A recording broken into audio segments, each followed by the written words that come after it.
residents of Riot City, welcome back to the Goodwood Community Centre and welcome to Battle for Supremacy 19 in your main event tonight.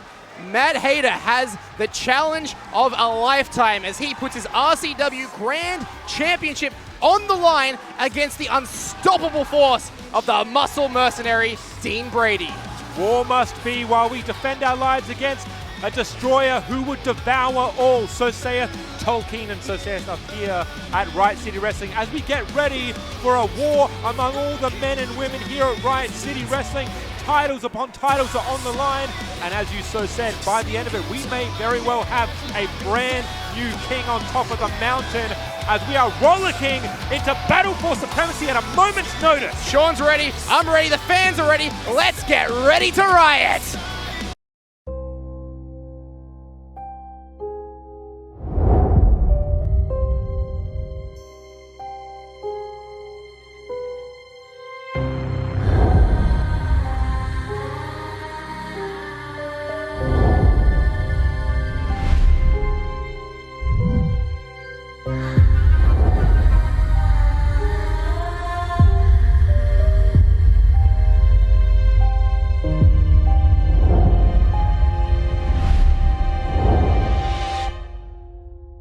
Ben Braxton, what an opportunity it would be to wrestle Super Sigma at the greatest show in Riot City Wrestling history. We have a rematch for the Tag Team Championships. We always have a little trick up our sleeve. Battle for Supremacy. Redshaw is back! But the Rumble didn't quite go your way, did it? I deserve to be the top of RCW. So at Battle for Supremacy, I want it to be Kit versus Smash. Dean Brady, they better buckle up because they're in for the ride of a lifetime. Battle for Supremacy, the old guard take their place at the top of the totem pole when I become RCW Grand Champion.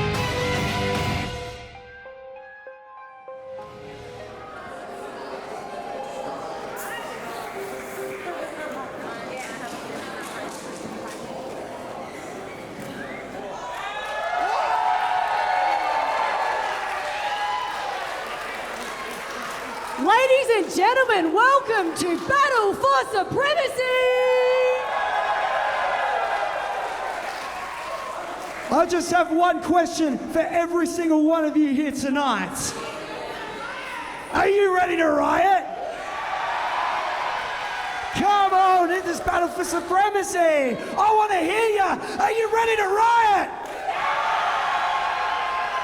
Over to you, please, Layla. The following contest is a six-man tag team match scheduled for one fall. Introducing first.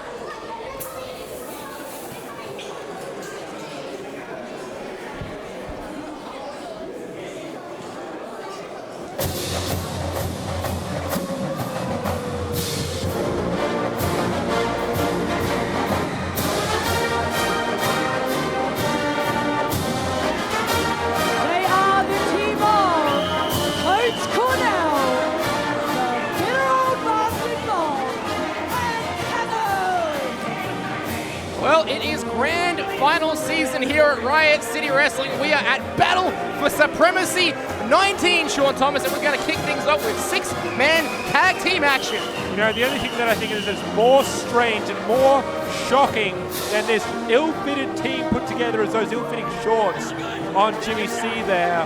This is the ragtag group of individuals that I do not understand how they have come together, and I have even less understanding on how they intend to work together under the tutelage of one Coach Cornell. Yeah, well, I saw they put out a video on social media earlier this week. There was a big 6-on-6 dodgeball action, and that one just left me with more questions than answers. But we know there's beef between Havoc and Bob. We know about the history between Chasm and Einar the Strange, and the returning Coach Cornell rounding out the field. They're calling themselves tonight the Substitutes, Sean. This is one Battle for Supremacy if I ever saw one.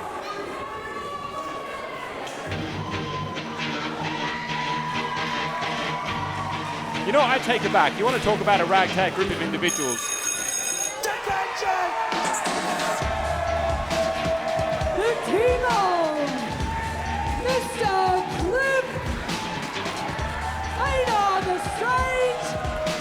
Oh my God. Look, I'm a little disappointed that Benjamin Rosenthal isn't getting in on the action, but, you know, Mr. Cliff, with the amount of sweater vests he's got, could open his own haberdashery. You know what, as behind the times as Mr. Ben is, I'm sure he obviously forgot the memo or didn't receive it. More to the point, and you talked about dodgeball earlier, Mr. Ben, he's got the dodgeball in tow. I'm not even sure if these rules, are we getting a dodgeball match? Really, that would be an exciting beginning to Battle for Supremacy. Do you know the 5 Ds of dodgeball, Sean? Defend, dodge, are the other 3 dodge? It's a duck, dive, dip, defend, and dodge, I think. Great. I don't know, all the fans of the 2004 hit dodgeball are going to crucify me for that one. But anyway, nevertheless, we have Mr. Cliff captaining the team known as the Vice Principals, which leads me to question, what exactly are Havoc and Einar the Strange Vice Principals of in their respective fields? At this point, I think it's just going to be chaos, destruction, and grand old merriment here. You know, all 3 of those men, well, both Einar the Strange and Havoc relishing chaos, relishing destruction, and I'm sure relishing the opportunity to get their hands on their respective adversaries. As we know, speaking of dodging, Chaos Chasm has done a very good job of dodging Einar the Strange lately. I think now there's potentially the opportunity for retribution here. That's what Battle for Supremacy is all about, is the end of 2025. Rivalries, stories, everything converges here at the Goodwood Community Center tonight. We await our first bell to be rung to start things off here. But of course, 6-person rules, remembering. Oh God! Jimmy C, 1 to the dome, and now. Now, is he eliminated because he didn't actually catch that? So, not sure. Dodgeball rules would have Jimmy C eliminated. I can tell you 6-person rules. We need to wait until there's 1 individual from each opposing side into the ring. That's right. Bell has not sounded yet. Not the match. There we go. Match underway, starting with Chasm and Old Man Havoc. Old Man Havoc in the most egregious fashion choice I've ever seen the man wore. I was going to say Havoc in tremendous shape. Hard to tell with that lemony sweater vest he's wearing, but look at that, just dropping Chasm. God, in tremendous shape. Old Man Havoc coming through with a sidewalk. Oh my God. And now here comes Bob, and there goes Bob. And right now, Coach Cornell thinking, what kind of team have I assembled here? Could it be a team of individuals about to score a duck? It is cricket season after all. Still to this day know nothing about as Einar the Strange comes in. I have to wonder, did Einar find the vest himself, or was this given to him by Mr. Cliff? You know, Einar's a very fashionable guy. I've got to believe he might have had some of those in his closet. You see there, Chasm now picking a moment to duck very expertly out of the way, and now looking to break the hold here. Yeah. You know, the last couple of months here, Einar has transferred his aggressions from Joe Master, who is Look at this, Einar now up on top. Oh my God! Beautiful corkscrew senton. Whispering himself in the wind, straight crashing down upon Chasm, who was finally able to get his hands on it. It's been a number of months, but Chasm has come away with the upper hands through umbrellas, different weapons ensuing.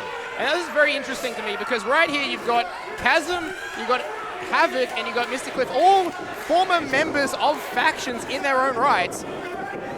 Now tonight teaming together. Here in 2025, we have seen a lot of factions start and a lot of factions end. Of course, you look no further than the main event here tonight. Dean Brady, the new leader of the Old Guard. Yeah, that one was going to be quite the matchup. I can't wait for that. We remember back at RCW 300. But here we go, back to action. We've got Mr. Cliff, goes for the cover there. And is Coach Cornell going to do that every single time? That can get old pretty quick, sure. That's why I'm glad I have the headphones on and I'm deaf in my right ear. I really cannot hear much of it. It's at a frequency that's too high for me to hear. Well, you might be deaf in your left ear after Coach Cornell's done. Here we go, Havoc, shot to the midsection. Nice quick tags from the Vice Principals. You know, you mentioned RCW 300. Of course, that is where we saw Mr. Cliff finally coming away with a victory over one grim Matt Basso. And since then, he came back in the Rumble and he's trying to go from strength to strength once again with this newfound sense of momentum. Newfound sense of momentum, newfound sense of purpose. That baggage of being 0-49 no longer on the shoulders of Mr. Cliff. Chasm, surprisingly, has one up over on Havoc now here with all the momentum. Now wisely backing him into his own corner here of the coaches? The substitutes. The substitutes. And I think it's referring to substitutes as in subs on the bench, not substitute teachers. At least for Coach Cornell's job security, I hope he's not a substitute. Anyway, cover now from the coach. Kick out again. Speaking of returns, both Havoc and Coach Cornell kind of making their way back in full form at the Riot City Rumble just a month ago in fine form, the both of them. Yeah, that's right. That Riot City Rumble 30 of South Australia's best, and Team Brady came out victorious. But great to see Coach Cornell back. Like, this guy was off for almost 3 years, over 3 years in fact. Teaming now with Bob, and here we go. Double suplex there. Bob comes into this match. I'm still quite perplexed on exactly what the relationship is with Jimmy C and the bitter old bastard. Jimmy has spent the better part of 6 months trying to find a new person to represent, and he's found one in Bob. Yeah, well, look at that. When you want to represent a guy with a German like that. And now Bob's going to go for the cover. 2. Oh, that was a close one. Now think about this. Bob and Havoc. Over 45 years of combined experience between the two of them. Yeah, Bob has talked about the fact that he doesn't know how long Havoc has left, but as long as he does have left, he is going to make all his accomplishments mean absolutely nothing. And that is the benefit of having a Jimmy C out there.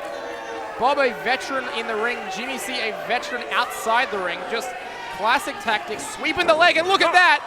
On the far side. Oh, give it, you can take it. And I think now Jimmy C no longer doing jumping jacks on the outside. He is livid. It always seems to be the constants, isn't it? No matter what happens in this world, Jimmy C and Rosenthal always find a way back to each other. Now, both men on the ground and both sides rallying their partner to make their way to the corner. It's going to be who gets there first, who gathers that momentum. Major advantage for either side if they can make the tag right now. Havoc is close, but I think Bob is closer perhaps. Oh, and Havoc was right there. Coach Cornell wisely. Yeah, but I don't think he realized this is a 6-person tag. Einar makes the tag, comes in, Coach distracted with Mr. Cliff. Strange one coming up and over to Chasm against the ropes. Oh, wow, unconventional offense, but gets the job. No, almost, and Coach coming in to break it up even after Chasm had already kicked it out. You got to respect the tenacity of the coach. One-handed Einar sweeping Chasm right off his feet, going for the quick cover to no avail. Oh! Brain buster straight onto the back of the neck, and Coach Cornell. Oh my God. Coach Cornell seems to have zero faith in Chasm at this point. Just coming in to break up every single pin attempt. You're looking at the elephant in the room here.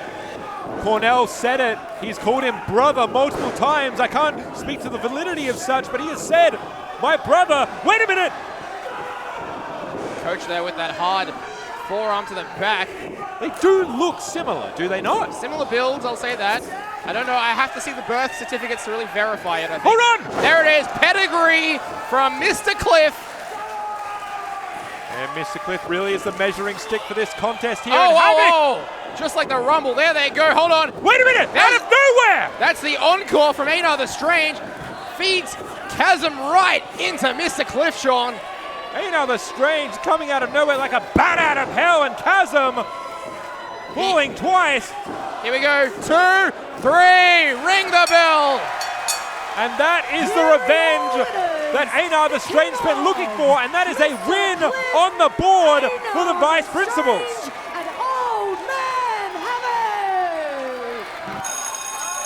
I was going to say, I thought Chasm was up, but no. That is Einar the Strange, umbrella in tow. Well, the months of animosity, like I said, tonight is the night that stories end, and that could be the end of Chasm and Einar the Strange, courtesy of Mr. Cliff. And there it is. That's the pink slip. You know what? I love to see it. Look at the look on the face of Jimmy C. He is livid. He is a sore loser. This is a man that has lost more than one game of dodgeball. There you have it. Ben Rosenthal celebrating with the Vice Principals. Your victorious team here in our opening contest at Battle for Supremacy 19, can you believe it, Sean Thomas? 19 Battle for Supremacy. This company is going from strength to strength, and next year, 2026, Riot City Wrestling celebrates its 20th anniversary. We are in store for some monumental moments. It's been a great year so far. I can't wait to see what's around the corner. Yes, it is 20 years, and we're going to find out in just a few short hours who goes into 2026 with the gold around their waist. But of course, that's for later. For now, we head over to Layla Page and James Dalton.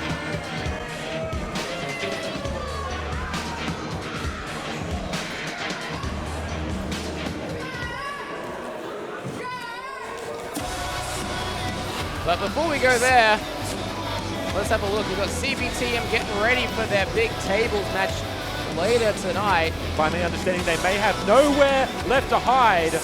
Meanwhile, we've got the Muscle Mercenary gearing up as well for his big Grand Championship main event. I can't stress enough how enormous this match will be. Enormous match, enormous man, and the winner of the Riot City Rumble. That's not all here tonight. There he is, our Grand Champion, entering the house. Listen to the fans here. Yeah, Matt Hayter is nothing short of confident. He is nothing short of ready for this encounter. And there's Party Hard. They've got one more chance tonight. The following contest is a singles match scheduled for one fall. Introducing first,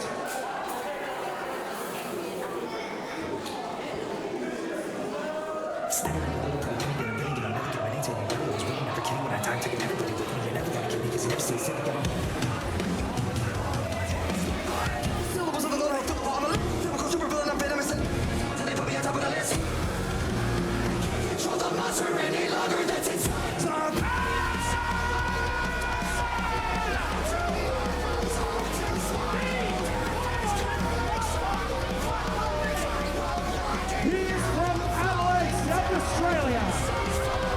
He is 97 kilograms. He is Kit. You only need to cast your mind back not too long ago to the Riot City Rumble, where this individual, he is 200 pounds. He is from Adelaide, South Australia. He is Kit, and he was right into the face of Red Smash from the very get-go. These two men went what felt like a full half an hour, never losing each other's sight. Fists into head for a full straight half an hour. Hey, Dean Brady may have been the winner. He might have got those 18 eliminations, but really the story coming out of the Riot City Rumble was how much Kit and Red Smash can't stand each other. Red Smash smashing through a record here for the Riot City Rumble, now having the longest time spent in the Riot City Rumble. 51 minutes. Can you believe it? Can you believe the lights are up?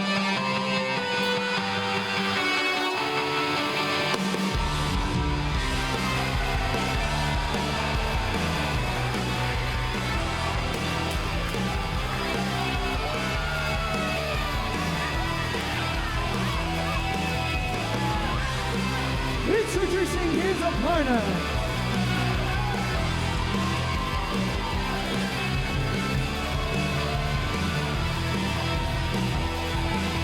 What's Red Smash got here? He's got some new instructions for James Dalton here to read out. He is not from Adelaide, South Australia. He is not 97 kilograms. He is not Kit.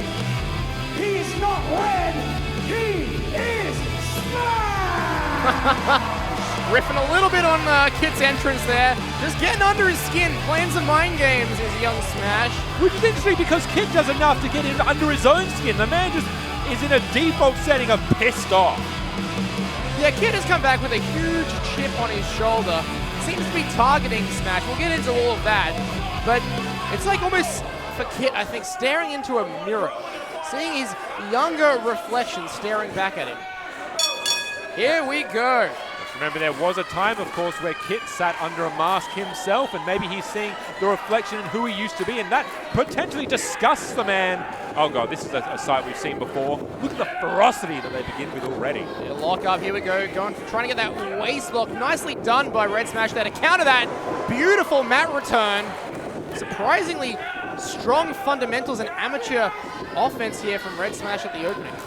It doesn't take much to see that there is some sort of foundation there for Red Smash. He knows his way around the ring. He's not just a high flyer, even though that is his bread and butter. No, truly one of the future stars here. And that's what really pisses Kit off, because people were saying these things about Kit 7 or 8 years ago, back when he was known as Kit Condor, a name which he has... Oh my God! We're what? 20 seconds into the match and already a moonsault off the corner to the outside. That was unfreaking believable. Did you see the athleticism, the balance to pull that off? It may seem like Red Smash has maybe gone a little bit under the radar this year, and that, of course, all things changed when he was given that opportunity against Zach Sabbath then for the Emerald Crown. And here we go! Here we go, the shades from the Riot City Rumble. These two did that for nearly an hour. Oh, great enziguri there, staggering Kit, and then follows it up with that DDT. Here we go, first cover of the match, kick out at 1. Do you think the mask provides any sort of padding there for Red Smash? I mean, if I was under a mask, I think the first thing I would do. I think the thing the mask does, it hinders the vision slightly, and I know that it hinders the breathing as well. So a couple things there to watch out for wrestling in a mask. Kit will know both of these things, and he'll look to target. It is very interesting, though, because there's a lot of instances, and masked wrestler will tell you this, if they ever are to demask, to unmask, they find it harder to wrestle without the mask because they're so used of what they did for years and years. Of course, Kit has now gone past that point. That's right. Kit, when he returned to Adelaide Championship Wrestling on his very first night, he unmasked. Has made a statement all over South Australia, and has rightfully returned to Riot City, hoping for bigger and better things. You know, Kit, obviously, since he has come back, he has found a new aggression. We've talked about this ad nauseum. I have to wonder whether that is something that Red Smash lacks. Is that something that is going to become to his detriment and his folly there, that he does not have the aggression to get to that next level, to get to that higher gear? We'll find out. Smash has only been going for about 12 months here. Kit made his professional debut back in 2018, so got a lot of experience on the young man. Well, we assume the young man under that red mask there, but look at this. Smash counters out, goes to that waist lock. Kit using the ropes there, choking up Red Smash, and now waist lock of his own. Beautiful German. You know, that is exactly what Kit has to do. I think Red Smash is a pure accelerant. He is just going to go and go and go. You need to find ways to simply cut off that breath. You need to attack the neck, the stomach, really attack the gas tank. Look at these two guys. They're just, any chance they get, they are going to go right for each other. Those chops, and now Kit on top with a kick and going again and looking. Hold on. Yeah, absolutely. Red Smash has a scouter, know that it is going to be absolutely done for. Yeah, Kit looking for that juggernaut driver. Couldn't quite get it there. Red Smash has felt the sting of that before. Able to counter out. Here we go. Red Smash in the corner. Stinger splash. This is what Smash needs to do. As much as I admire him trying to find that new aggression, you can't find that in one match. Really, if you're going to go blow for blow like this, it is only going to work for so long before Kit takes advantage. You need to stick to the high flying, stick to the unpredictable. Yeah, exactly. That's oh! Spoke too soon though, because that was just an Irish whip. There was nothing fancy about that. Just a hard Irish whip. Hanging out, Red Smash in the corner there. That is something from Kit's playbook. That is purely in line with his character. That is, I do not believe that is something that Red Smash has within him. To be that dastardly, to be that dirty.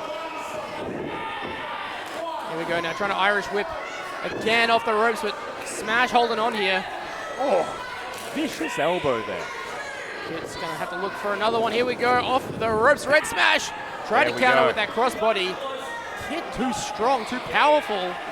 Kit is really building that momentum. Hold on! Oh, there's crucifix pin! Yeah, the crucifix bomb. Didn't go for the pin. I think Kit trying to counter a side slam there, but now look at Red Smash right on top. Open palm strikes.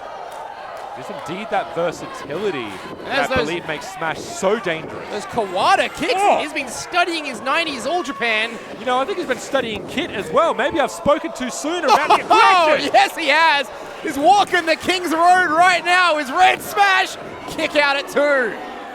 You know what? Color me impressed. That may be exactly what you need to go toe-to-toe with Kit. If you can find it within one match, by all means, Red Smash, go for it. Yeah, and now Red Smash going to his bread and butter, that high-flying offense he knows so well. Now taking to the skies here. The myriad of moves that Smash knows from the top. Could it be a shooting star? Could it be a 450? We wait with bated breath. Hold on. And it's none of those. No. What is Smash doing? Second thoughts, I think, but just got caught with that Garmin Giri from Kit, and there's a Saito suplex. Yeah, I'm going to say complete mistake there from Red Smash. Wait. Trying to go for that Juggernaut driver, not quite. Oh, wait, what's that? Oh. It's a new move. I haven't seen Kit hit that one before, but he nevertheless roll up. I'm going to say I'm not sure if that was a brief moment of head. Oh, my God. Wait a minute. Wait a minute, indeed. Styles clash. Styles clash rolling through. Oh my goodness. 2 count only. Smash was lucky in that instance. He made a unfortunate mistake, and that is not one he can afford to make twice. No, I think Kit had him scouted there, and I think Red Smash was unprepared for what Kit was about to throw at him.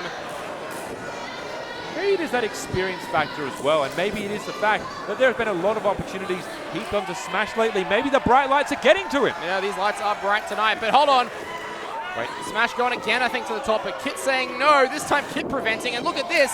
Is that trying to get a heel hook in, perhaps, or just open palm strikes, I think. There is one thing to just simply go to town on each other with open strikes and punches, but I think Kit now might have the right idea, trying to cut the legs out from Smash. Really take him down to the ground, take his high-flying ability away. And I'll tell you what I really like about... Oh, hold on. Oh! Huge PK kick there. Or just kick him in the face. Enormous. And look at this! Smash sits up! Smash sits up?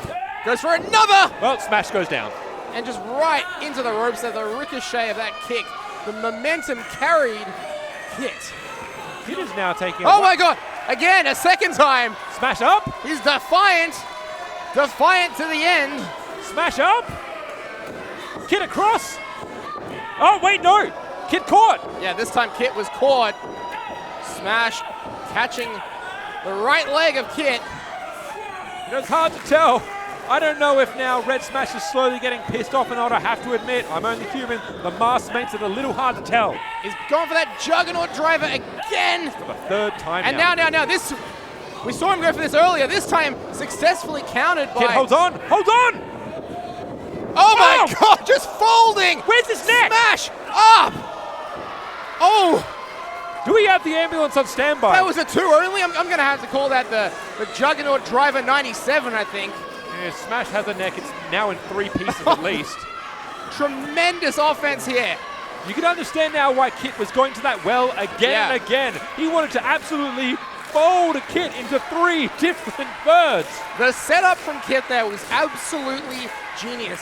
Teased the Juggernaut driver twice. We didn't know if he was going to hit it or not, but then he went for what I'm calling the Juggernaut driver 97. Went for it a couple times. Smash wasn't quite sure what it was, and then ultimately paid for it hugely. You know what? I think he did not believe he was going to hit the Juggernaut driver. That was just simply to goad Red Smash into going for the reversal one too many times.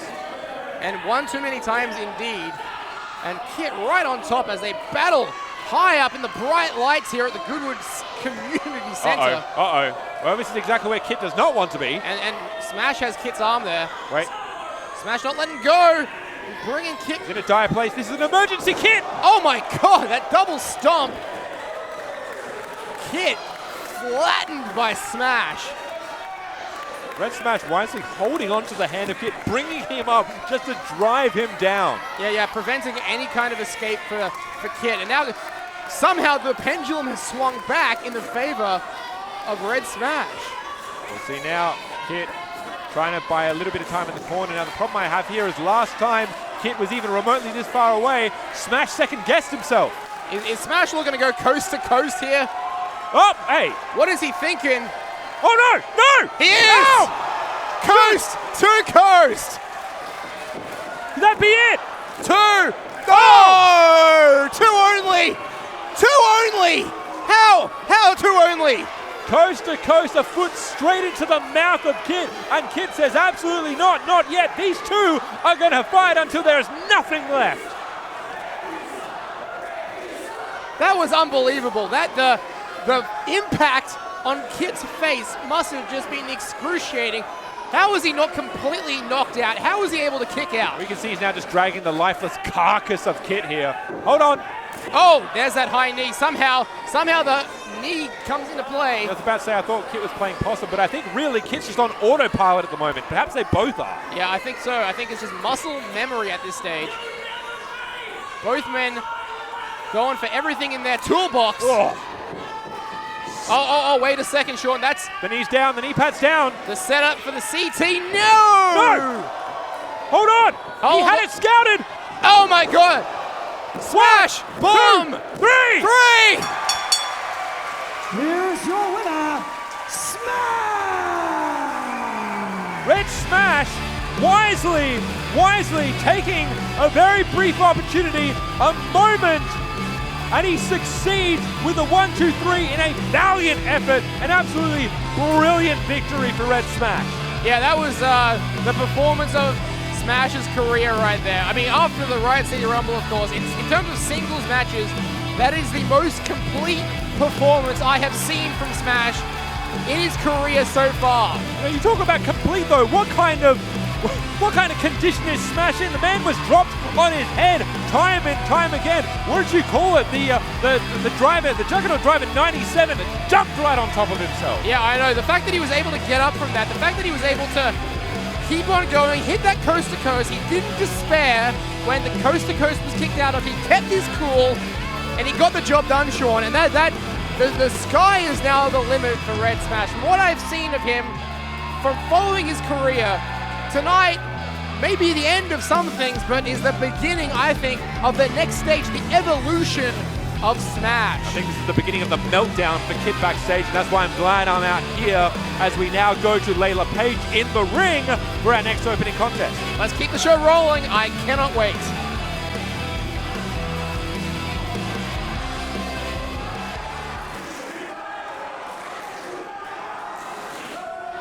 The following contest is a singles match scheduled for 1 fall. Introducing first.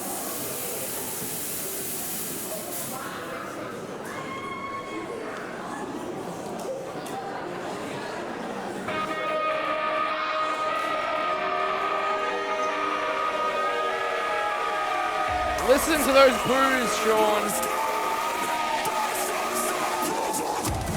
The music may have changed, but the mission statement has not. It is time for our first appearance of the Old Guard tonight.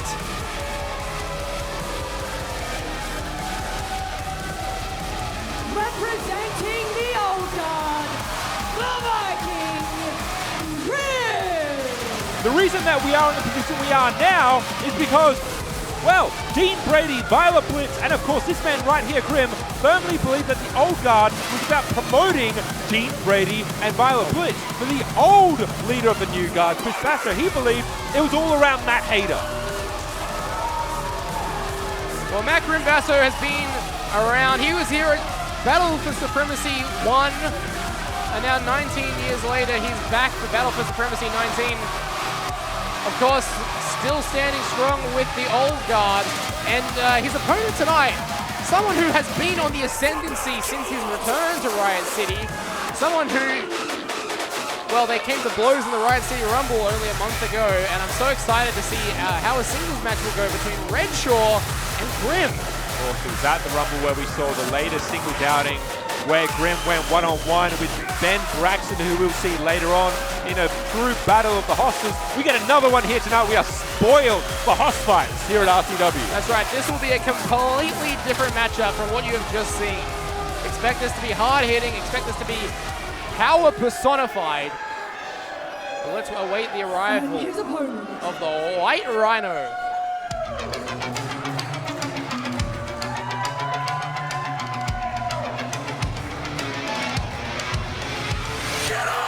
There he is!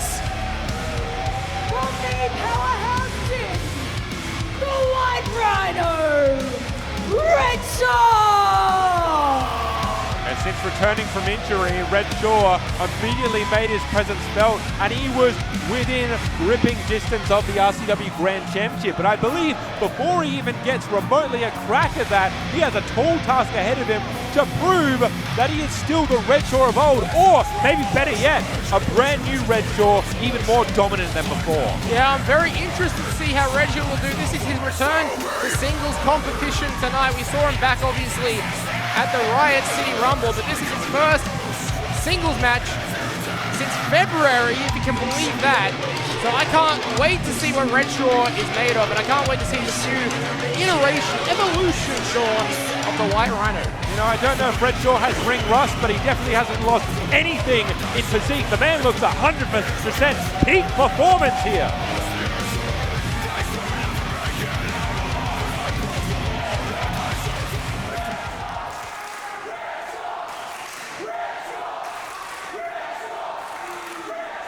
And still squarely behind Redshaw.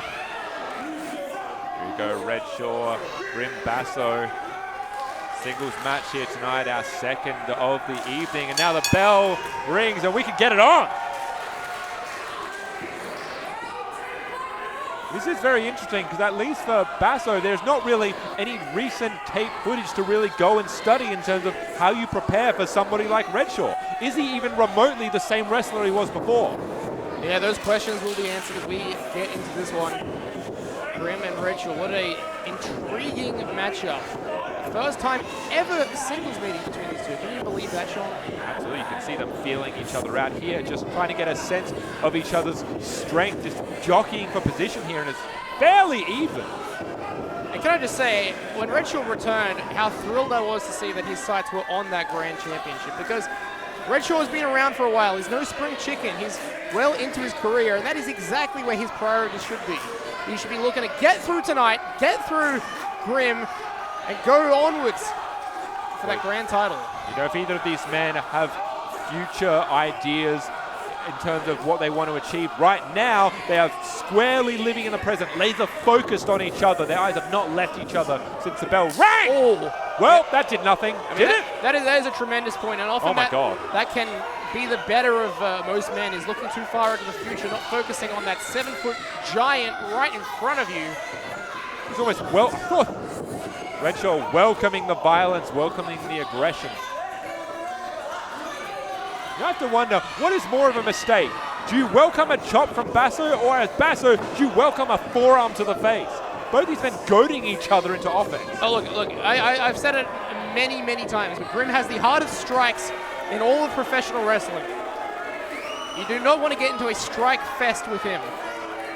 There you go. Now, through the passage of time, I think Grim has understood where to slow down, where to take a breather. This is one such instance. The Viking stepping outside, looking to regroup and figuring, how exactly do I now have to alter my game plan going forward?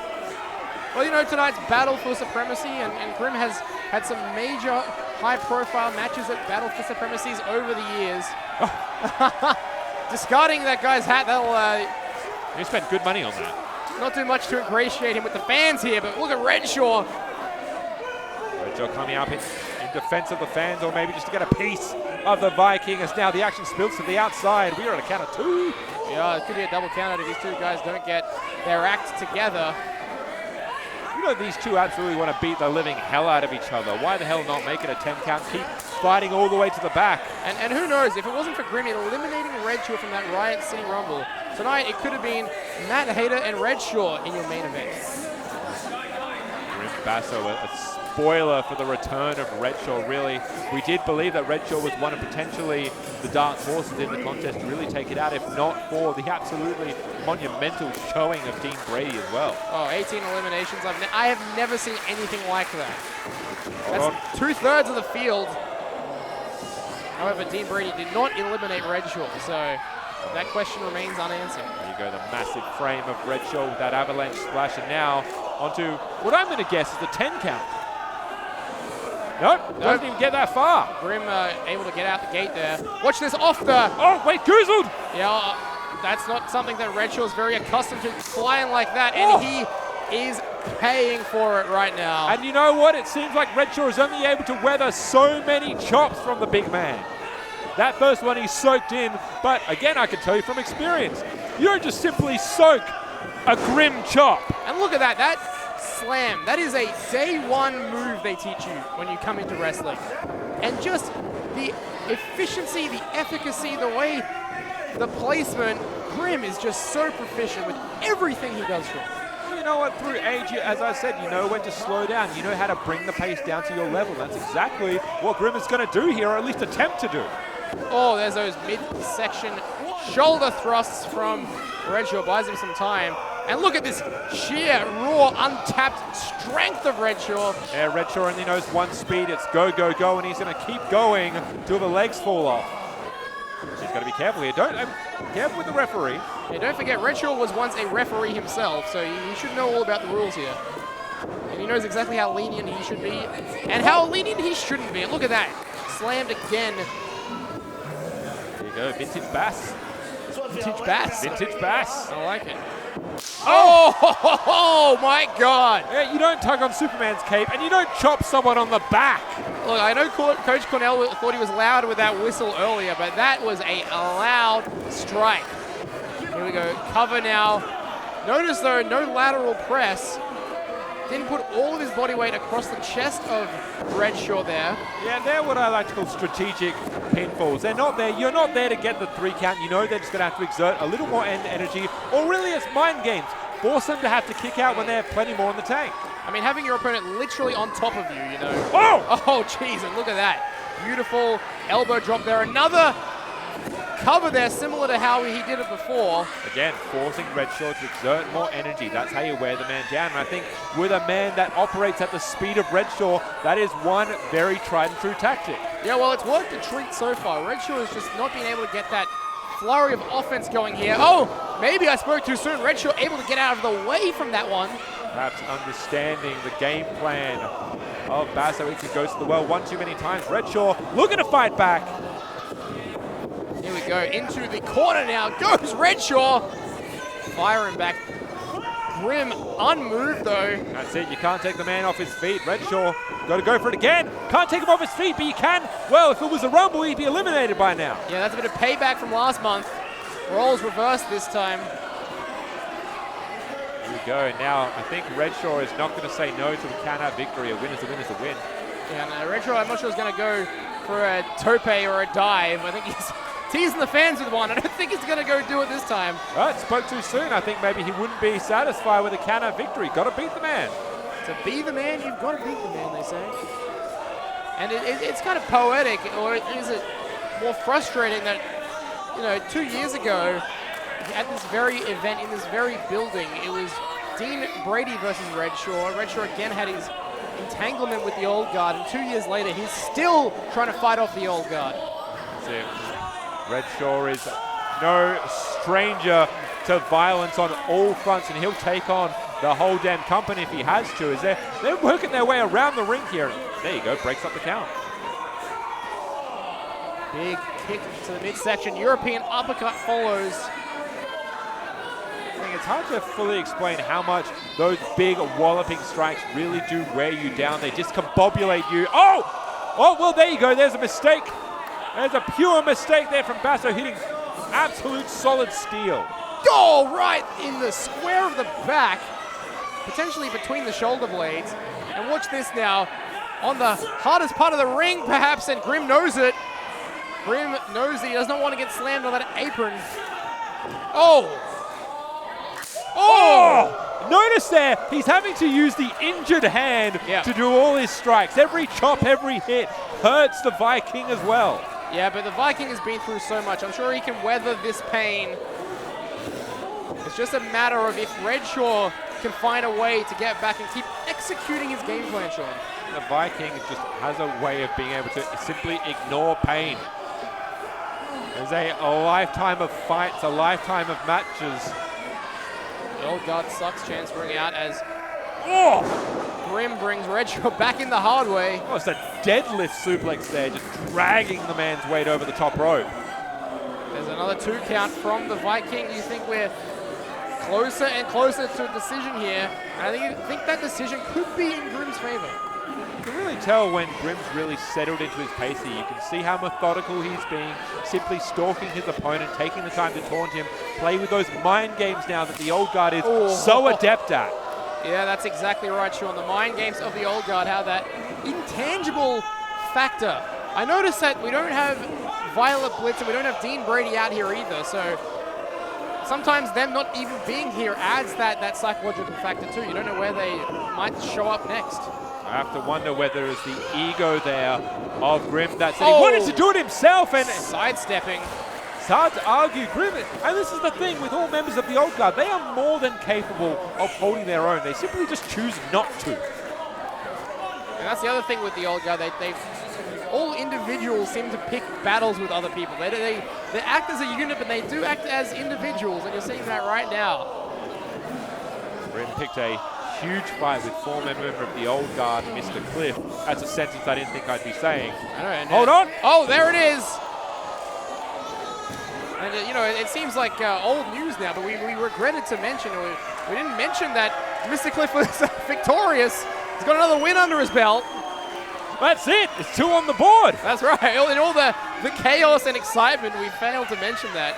It's weird to say that I'm used to Mr. Cliff winning now. Yeah, it's odd, isn't it? It's another thing to come around to. Here we go. Count up to 4. Here you go. Here's the man that's going to be okay with the count-out victory. For Grim, a win is a win is a win. Look, Grim's been doing this a long time. He doesn't need to win by pinfall or submission. Hold on, we're almost there. Yeah, and look at that. There comes back in the ring is Redshaw. Redshaw barely eking his way back into the ring, squeaking through. Now sizing him up. Violent intentions, I think, from Basso. Hold on. Absolutely not. No what way, the hell? No way. We're not going to see a burning hammer. No, we're seeing a torture rack Oh my instead. God! Torture rack from the massive man. Oh my God. Unceremoniously dumped. And now setting up for potentially that deadweight power slam. I don't think so, says Grim. As he shoots Redshaw off. Sparta kick! There it is. It finds his mark. Now we see a lateral press, a cover. Wow. 2 count only. There we go. That jet averting and managing to get out of the way of that deadlift power slam and coming through with a massive size infinity boot to the face. Don't actually know the size of Basso's feet. Yeah, I think we can probably measure it from the imprint it left in Redshaw's face after tonight. Here we go now. He's calling it. Might be seeing the end here. Redshaw is still fighting. He's staggered, but he's showing that determination that only the White Rhino can. And look! Goozles Grim himself. That's a double goozle. Ah! Stop chopping each other. Seems like we're almost back to square one. That's it. This is how we started affairs here tonight. They call us detente back in the Cold War. Oh my God. I do not understand the wiseness of goading Viking into this sort of affair. Oh no, this could be it now. Chokeslam denied. Oh, there, a big back elbow. Did you see the misdirect there? That's it, Vikings stumbling down to the ground there, off his feet. There's that roundhouse from the knee position. Here we go, lateral press, outside leg hooked. Ooh. But you might have noticed there, the outside leg wasn't hooked immediately upon the pinfall.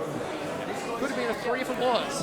Basso looking uncharacteristically dazed and confused as he made his way to the ground there. A few choice strikes from Redshaw, who now is looking to hone and use the frustration here. Absolutely right. Here we go. Up. Perfect position now. Can he hit it this time? I don't think. No. And oh my God. Grim's not going to go for one of his own, is he? Surely not. And look at the strength. How? The strength of Redshaw. Oh my God. To execute that dead weight power slam. Both legs hooked. 2, 3. Pure power from the White Rhino. Redshaw. Good God. Well, that is the way to welcome yourself back to Riot City Wrestling and singles action here tonight. Could you ask for a better singles return?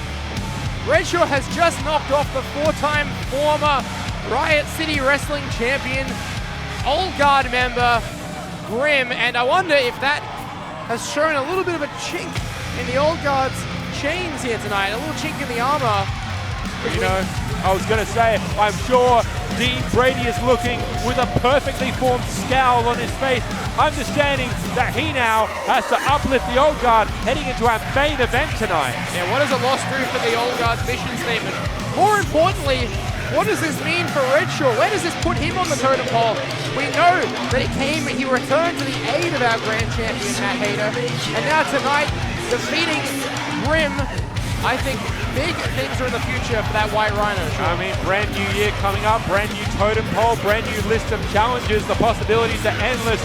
More so here for the White Rhino. The future indeed is bright for the White Rhino. 2026, as I mentioned, our 20th anniversary. And let's go back into the center of the ring with two of our brightest stars, James Dalton and Layla Page.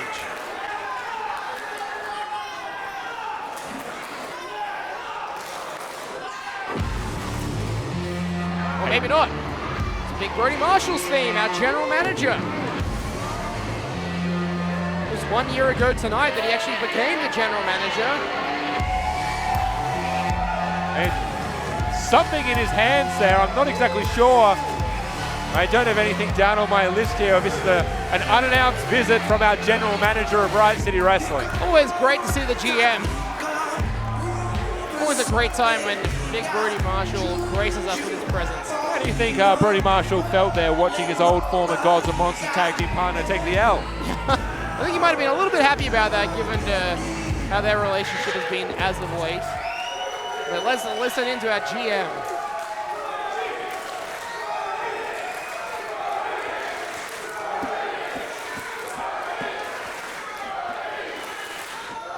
G'day everyone, how we doing?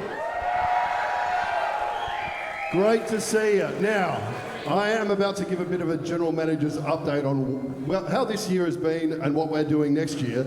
But first, I've got some t-shirts to give out. These are final edition t-shirts. I'm gonna throw them, you're gonna catch them. Please don't fight over them, but... Oh, please, throw them over here. I could do with a new shirt. Layla. I have to apologize to the fans watching online. If you were trying to reach for one, this happened a week ago. I'm sorry. However, come to a live event and you can purchase your very own for money. That's right. There we go, well done. Thank you guys. 2025 has been an amazing year for Riot City Wrestling. Every show is getting bigger and better, and you guys are getting louder, and for that we thank you so much. So thank you to you guys.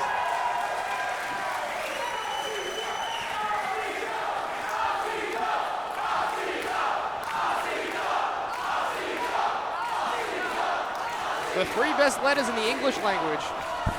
Absolutely, thank you very much. Now, 2025, we had some amazing hires, which was absolutely fantastic. And 2026, we will be attending the Fringe again, so Fringe Mania will be back on for 2026. Oh, that's a big announcement. Hey. Fringe Mania 26, bring it on. We will also be back at Big Shed. Love the Big Shed. Which is huge. There we go, Big Shed chant. Dr. Richard Gritter, better get ready. Our talent pool here gets better every year.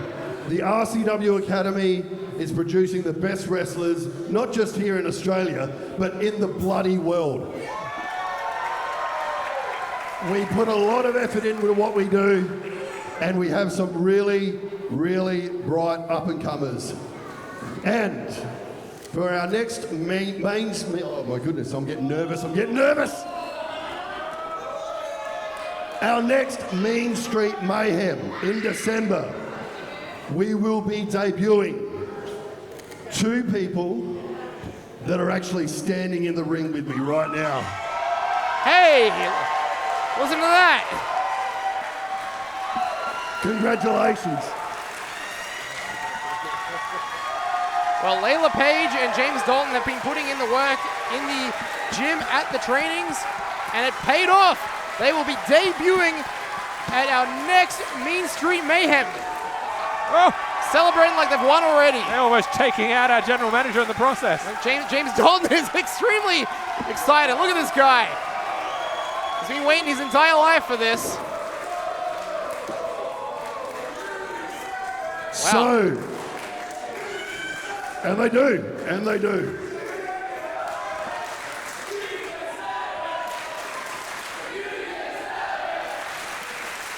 It's great to see the fans recognizing the work that they've both put in. So, get to Main Street Mayhem December 14th, I believe. Double check that. But get and come and see these two debut and kick off their career with Riot City Wrestling. I will leave you with this. Thank you for everything that you guys have done for us this year in 2025, and get ready for a bigger and better 2026. Thank you very much. Have a great night. Well, it is always a seismic shift when Big Brody Marshall comes out to speak, and we have just learned that we'll be back January 30th, reanimated at the Big Shed for our 20th anniversary. Not only that, a couple weeks from now, December 14th, it'll be our next Mean Street Mayhem event. Get your tickets as soon as they are available, because you do not want to miss the debut The following of James contest Dalton is and a Layla Page. tables match for the Riot City Wrestling Tag Team Championship. A team can only win when they put one of their opponents through a table. Introducing first.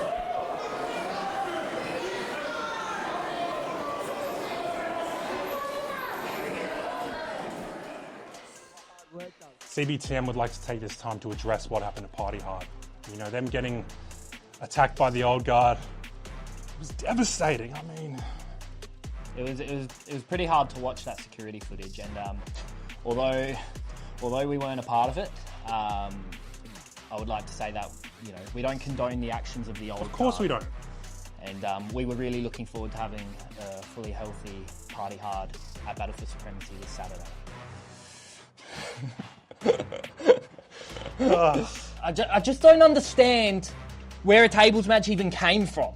Like, the finger needs to be pointed at Big Brody Marshall for allowing this to happen. Like, what kind of show is he even running? Like, how do they get granted this wish? Is he a genie? Yeah, he rubbed him the right way. But this Saturday, tables match, we always have a little trick up our sleeve. Battle For Supremacy, you're going 3 for 3, Party Hard.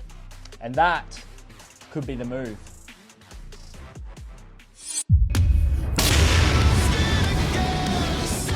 Here we go, Angus. It is table time here at Battle For Supremacy. Well, the table for violence has indeed been set. And one has to wonder, is this Party Hard's final chance to snatch the gold? Introducing the challengers, the team of Banjo Powers, Party Guy Ty, Party Hard! Yeah, we know how hard Party Hard has worked, and especially Party Guy Ty himself, to get to where they are now. But for the last couple of months, they have unfortunately come up short and have been banging their heads against the wall on how exactly to deal with CBTM. Now, in this environment, there is nowhere to run. Potentially the tables have indeed turned for the tag team championship tonight. You know, I'm a little bit nostalgic about Party Hard tonight, because I remember calling their first match as a team. It was 3 years ago, Battle For Supremacy 2022. They had a phenomenal showing against the Perea. They came up a little bit short in that one, but to see, as you said, the journey, the odyssey that these two men have been on, the fact they, despite all the trials and tribulations, they haven't given up, they haven't given in. They've got one more opportunity tonight in a tables match, and they could finally add some gold around the waist. Yeah, it's been quite a while since Party Guy Ty has been in a table match himself. However, I do believe this may be Banjo Power's very first tables match. Yeah, you're spot on. I cannot recall a time Banjo Powers has been in a tables match before tonight. Same can be said about CBTM, of course.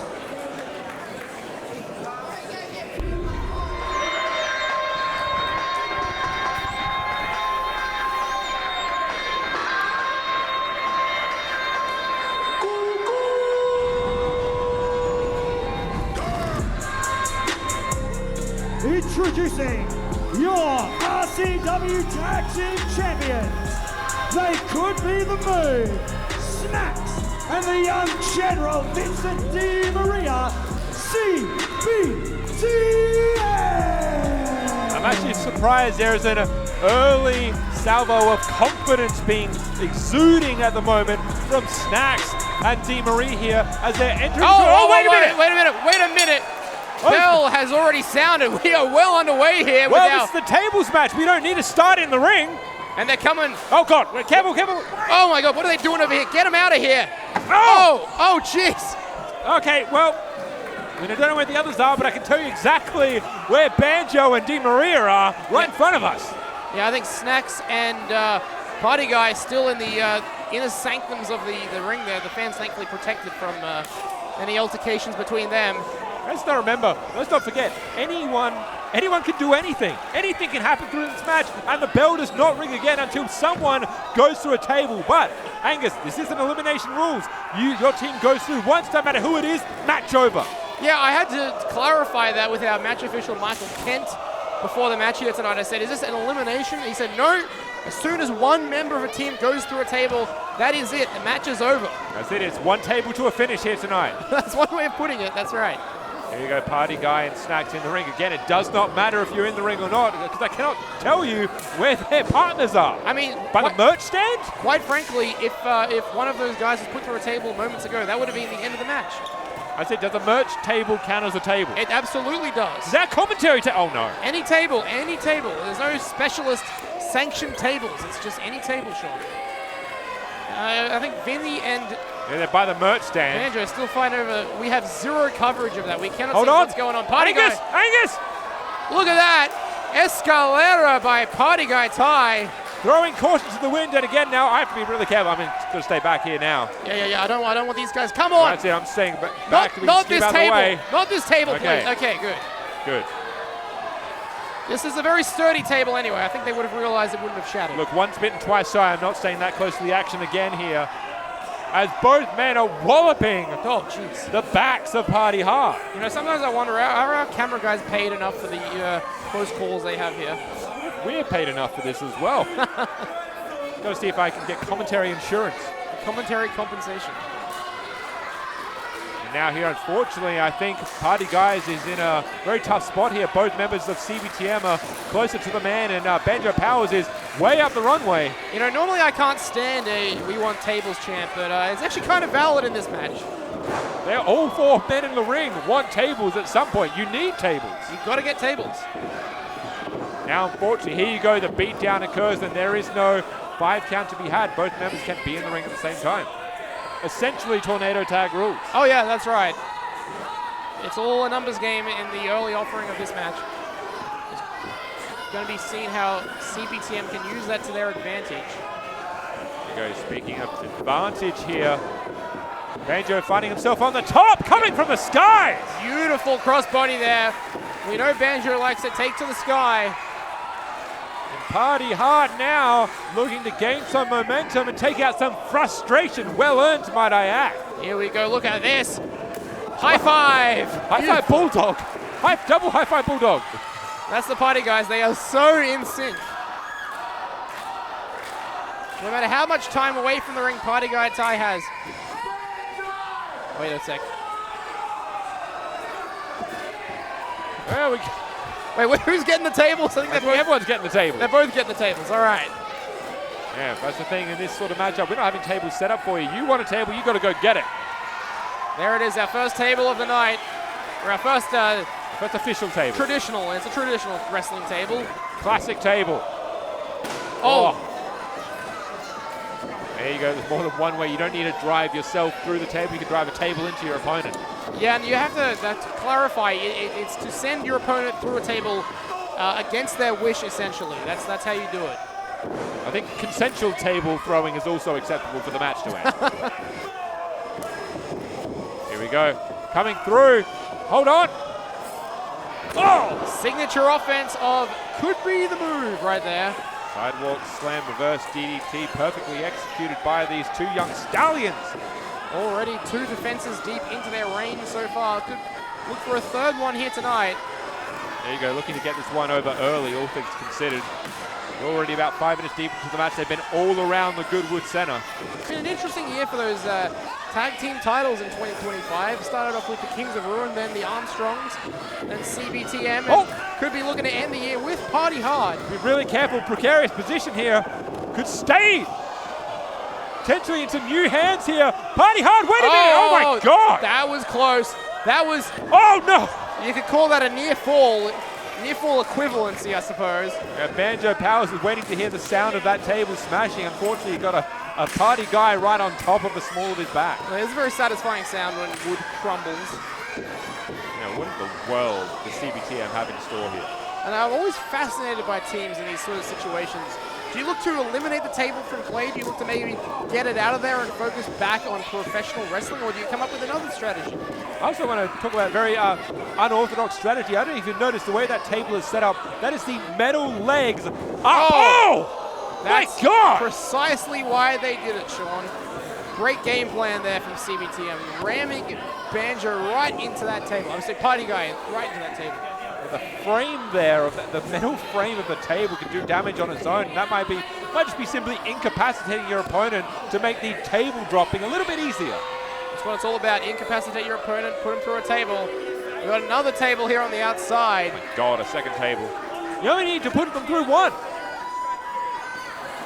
I guess options is always good, Angus. And I don't know if you saw that, Snacks also bringing a table in. We've got, what, 3 now? We've got 3 tables in the ring as we speak.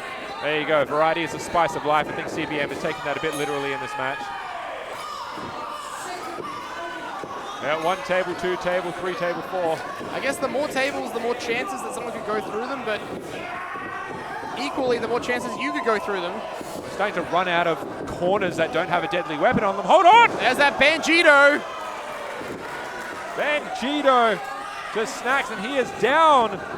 Down but not out. Here we go. Banjo back to his feet, and the young general, nothing fancy about those. You know, of course, I mean, Party Guy also is somewhere his head is probably... Oh, look at this. This is a unique way of using the no. table. You can take a guy's eye out with that.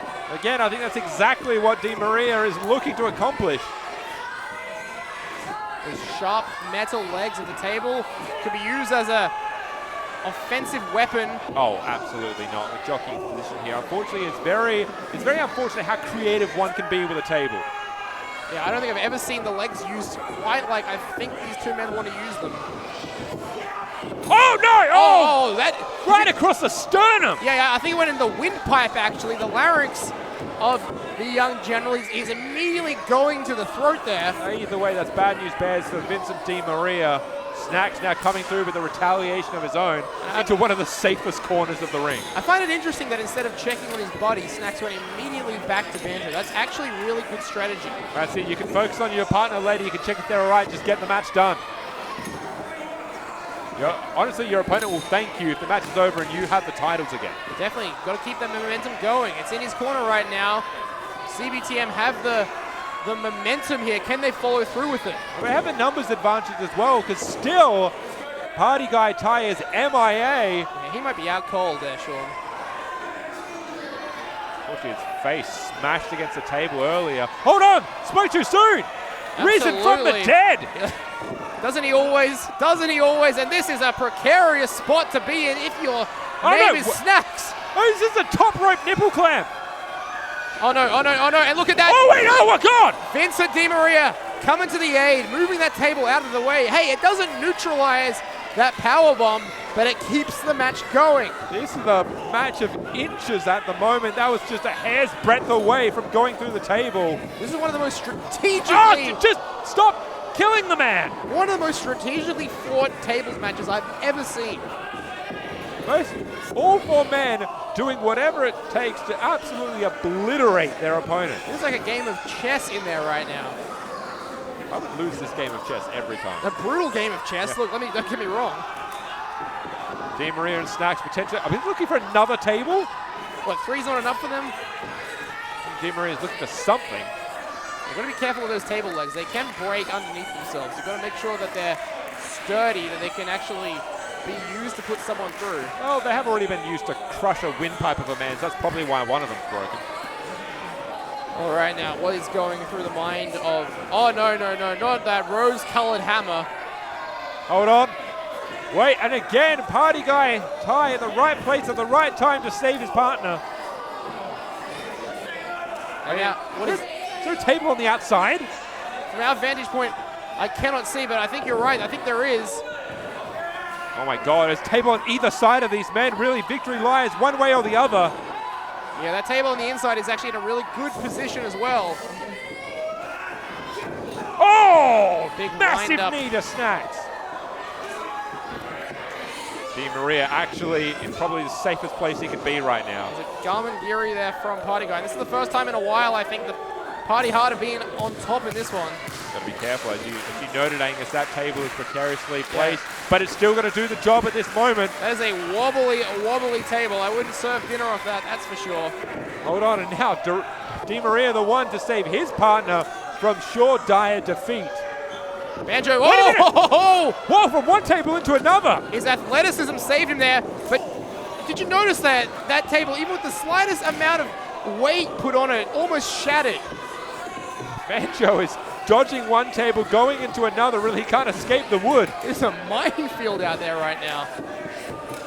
Well, and I don't know how you really take stock of every asset in play at the moment. This is just a war. And I noticed that the rubber padding on the outside of that table Vincent Di Maria setup has come off. Someone could get a splinter from that. Could be nasty. I think this is the lost chapter of the art of war here. Now must use a table. Hold on. Double burning hammers. Yeah. This is not good. Oh, no! Oh, they're counted. Party Hard have counted into... Oh, double stunner! Twin stunners. This is the moment. Here's the opportunity. Like two suns in the sunset. Here goes Party Hard. You might be looking at your brand new RCW Tag Team Champs, Angus. Get that bell ready. We could be looking at the end of the reign of CBTM. Hey! Yes, oh! we are. There we go. Winner and new RCW Tag Team Champions, Party Hard. They did it. The boys have done it. Party Hard, finally, 3 years in the making, are your tag team champions. Yeah, it could be the move. CBTM has spent a multitude of months here finding very creative ways to eke out a victory. In this place, there was no place that they could go. And despite every single opportunity, every single strategy, they could not overcome Party Hard and the power of these two friends. Look, that moment will be in highlight reels for years to come. What better way to become tag team champions than putting your opponents through tables like that? Spectacular offense, spectacular moment. Party Hard are your new Riot City Wrestling tag team champions. And we are ending 2025 here now with a brand new champion heading into 2026. There are still 2 more titles up for contention here tonight. We got all brand new champions heading into the new year. And it's crazy to say, but this is the first time in Riot City Wrestling that Banjo Powers and Party Guy Ty have held championship gold. This is their first title victory, their first title win in Riot City Wrestling. It's a staggering fact, but it's true. When Party Guy Ty had to take a sabbatical away here, time away, due to his illness, unfortunately, it was amidst a wave of momentum that then Party Power had. They have had to fight and scratch and claw for their space atop the mountaintop here again. Now the momentum is back in their favor. That never give up, that never give die energy from Party Hard is so inspirational. There is so much to take out of this victory. This is a win for the fans as much as it is a win for Party Hard. Yeah, I cannot imagine what kind of party is up ahead tonight for these two individuals and whoever happens to cross their path. Look, whatever party it is, whatever party they're going to, I want to be there. That's got to be the party of the night here in Adelaide, but let's bring it back. We've got so much more action coming up for you on the other side of this. We've still got our Emerald Crown. We've still got Nick Armstrong versus Katie Trey, and we've still got that main event of Dean Brady versus the grand champion Matt Hayter. Please, as Party Hard celebrate, join us on the other side for more Riot City Wrestling action.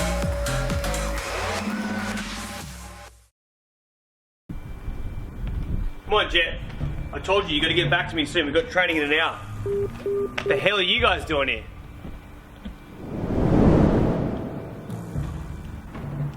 Brothers, huh? So untrustworthy. I mean, for all you know, he could be at a movie, dead in a ditch, maybe on a date with a pretty girl. Maybe he could be tied up in the boot of somebody's car.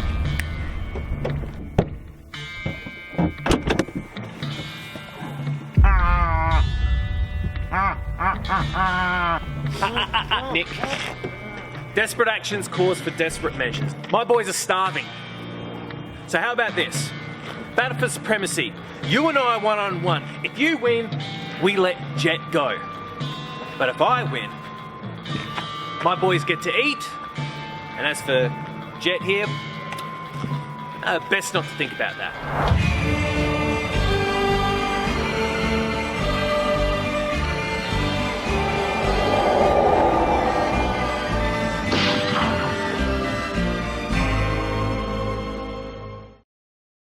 Why do you hate the children, Ben?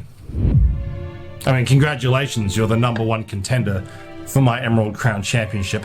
And while I know you know what this looks like, I'm not quite sure you understand what it means. See, this is not just a wrestling championship. This is an opportunity. And using this opportunity, I have elevated the next generation of this company into the spotlight. I gave this opportunity to Brody Hunter. I gave this opportunity to Xavier Carter. And Hugh Beauty was there too. And what an opportunity it would be to wrestle Super Sigma at the greatest show, the biggest stage in Riot City Wrestling history. What an opportunity it would be. Until you came along, of course. Ladies and gentlemen, I need to make something perfectly clear to you. Ben Braxton, and this is gonna hurt, Ben Braxton hates children, okay? He doesn't like them. He likes to take opportunities right out of their little hands, like they're candies. He likes to pick at them, even with the crying and the screaming. He likes to pick them right out of their palm and say, "Excuse me, little boy, I know that you want candy, but you can't have candy because I'm Ben Braxton and I'm the exception." Do you feel bad, Ben? Do you feel bad? I don't mean to be rude, and I don't mean to be crass, but gosh, I really hope you get Lou Gehrig's disease, because you, my friend, are possibly the most villainous person I've ever met in my entire life. But don't worry, because Riot City Wrestling has their own brand of superhero. And when I'm done beating you into the ground and throwing your body around the ring, if you're really lucky and you make a wish, maybe I'll come and visit your hospital bed with an Xbox 360. See you soon.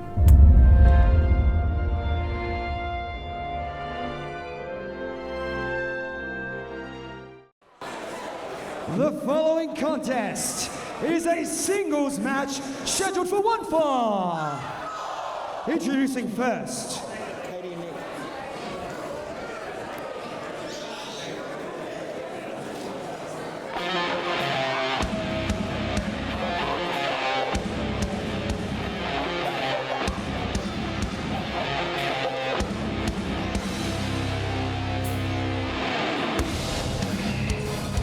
being accompanied by his SWAT team, the wrestling legend, Trey. And you know what? This is one of the more peculiar matches we have coming up, because while there may not be nothing exactly at stake, we have an instance here where a man has been kidnapped, Angus. A man has been stripped from his brother. And at this point, I have no earthly idea where Jet Armstrong currently is. Where is he? Where is Jet Armstrong? The streets have been talking. Jet Armstrong nowhere to be seen. And now Nick all alone in his time of need, Sean Thomas. You know, unfortunately what that means now is Nick Armstrong, the champ, is walking immediately into an unfair matchup here, because it is not Katie Trey versus Nick Armstrong. This is Nick Armstrong versus Katie Trey and the SWAT. Let's be very clear about that. Look, after what we've seen for the last over 12 months, there is no such thing as a straightforward singles encounter with Katie Trey. You know, Katie has found a recipe for success, or at least that is what he's been aiming towards here by, I guess, taking everything that Katie Trey stands for and imposing it onto these two, I have to say, young individuals here. Very impressionable SWAT members, as in SWAT 1 and 2. We've got 3 Katie Treys, essentially. Katie's in training. I like that. I like that a lot. Well, Katie Trey out here, former RCW champion, awaits his opponent, a former 3-time RCW champion.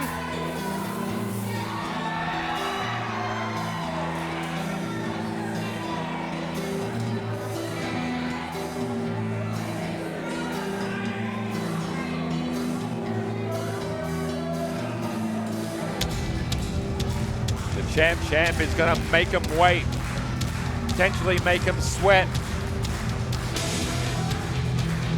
You're going to wonder if this is an intimidation factor. If Hayter Trey listening to this music, hearing the fans in sync, if he's worried about anything here, but it doesn't look like it. He's got a little bit of a scrum going on with his SWAT members. And we await the entering of the Armstrong here. Nick, the champ, as you said, well, former RCW Tag Team Champion, former RCW Heavyweight Champion. The accolades are endless here. Former member of the Old Guard, let's not forget. How could you forget? There he is! Making his way to the ring, weighing in at 90 kilograms, the champ, Nick Armstrong! At this point, Katie Trey and Nick Armstrong are kind of two sides of the same coin. They're very similar, more similar than they probably would like to admit here. Especially if you dive deep into their history. Very similar competitors, similar outlooks, and similar will to win, I'll say that much. Well, this all stems all the way back to the time that they first encountered each other in 2025. It was, of course, the Fringe Mania. It was on that night that, after a beatdown from Katie Trey and his SWAT members, that Jet Armstrong came to the aid, reuniting the Armstrongs. And that leads us to where we are tonight. Only the 3rd time that these two men have faced off in singles competition. Interestingly enough, for the amount of time that these two have been in the industry, their paths have crossed in singles competition a very limited amount of times here. That's right. Nick Armstrong victorious in the first encounter. Katie Trey victorious in the most recent encounter. So we've got a bit of a rubber match here, Sean. At the moment, I think Katie has just been spending a bit of time conversing with his SWAT and formulating a game plan, or at least solidifying that game plan here. You have to wonder, though, I was about to ask, where is Jet, and is he watching? Is he still tied up in the boot of Katie Trey? I saw Katie Trey on social media taunting us all about that, saying, what should I make Jet Armstrong do, or watch, or listen to? So you got to wonder if he's violating the Geneva Convention, perhaps. Violating laws of Adelaide, I'm pretty sure. Here we go. Kicking off our second half here at Battle For Supremacy. Kidnap man. Katie Trey, of course, will be wishing that this was 3 years ago at Battle For Supremacy when he became the RCW champion for the first time. And of course, Nick Armstrong, back in 2014 at this very event, Battle For Supremacy, defeated Adam Brooks to become RCW champion as well, 11 years ago. Battle For Supremacy is exactly that. It is an arena for those to take that next step up. As now, I mean, not taking a step up, but it's a pendulum swing here as Katie Trey is getting rough. Seesawing back and forth because Katie Trey, and you got to look at Katie Trey and his recent track record, and you have to think he is about as far away from the RCW title as he'd want to be. Unfortunately, potentially, so is Nick Armstrong. This is the thing, you have to wonder, even though this is about Jet Armstrong, when this is about, I mean, this is really at this point just a, what is this battle about? What are these two hoping to achieve? You have the SWAT on the outside, ever present. You have the kidnapping of Jet Armstrong. Really, is this just bragging rights at this point? Oh, there's a lot of questions to be asked. I'm sure Nick Armstrong, his first thought is defeat Katie Trey, maybe take him to the authorities and get some answers. Where is Jet Armstrong? Where in the world is Jet Armstrong? We need Carmen San Diego, maybe. Oh, look at that. SWAT number 1 there. Bit upset, I was trying to find a way to make Carmen San Diego work. I'm sorry, that was SWAT number 2, I apologize. As now Katie Trey throwing everything, including the kitchen sink against Nick Armstrong, is now looking to simply just add a little bit of disrespect onto the pile here for the champ.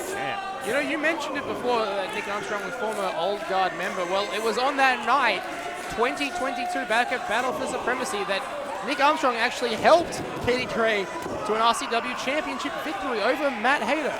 And now, look at where we are. Look at how events have unfolded. Well, this is the point. This is why it's so shocking that these two find themselves on opposite sides of the rings in such a vitriolic manner. They are so similar, mere shadows of each other. And Katie Trey, one could argue a shell of his former self, but looking pretty good right about now. Cover from Katie Trey, kick out at 2. Especially if you look at both Nick Armstrong, the champ, and I would say Katie Trey now. Both, I would argue, are an acquired taste. An acquired taste, I would say.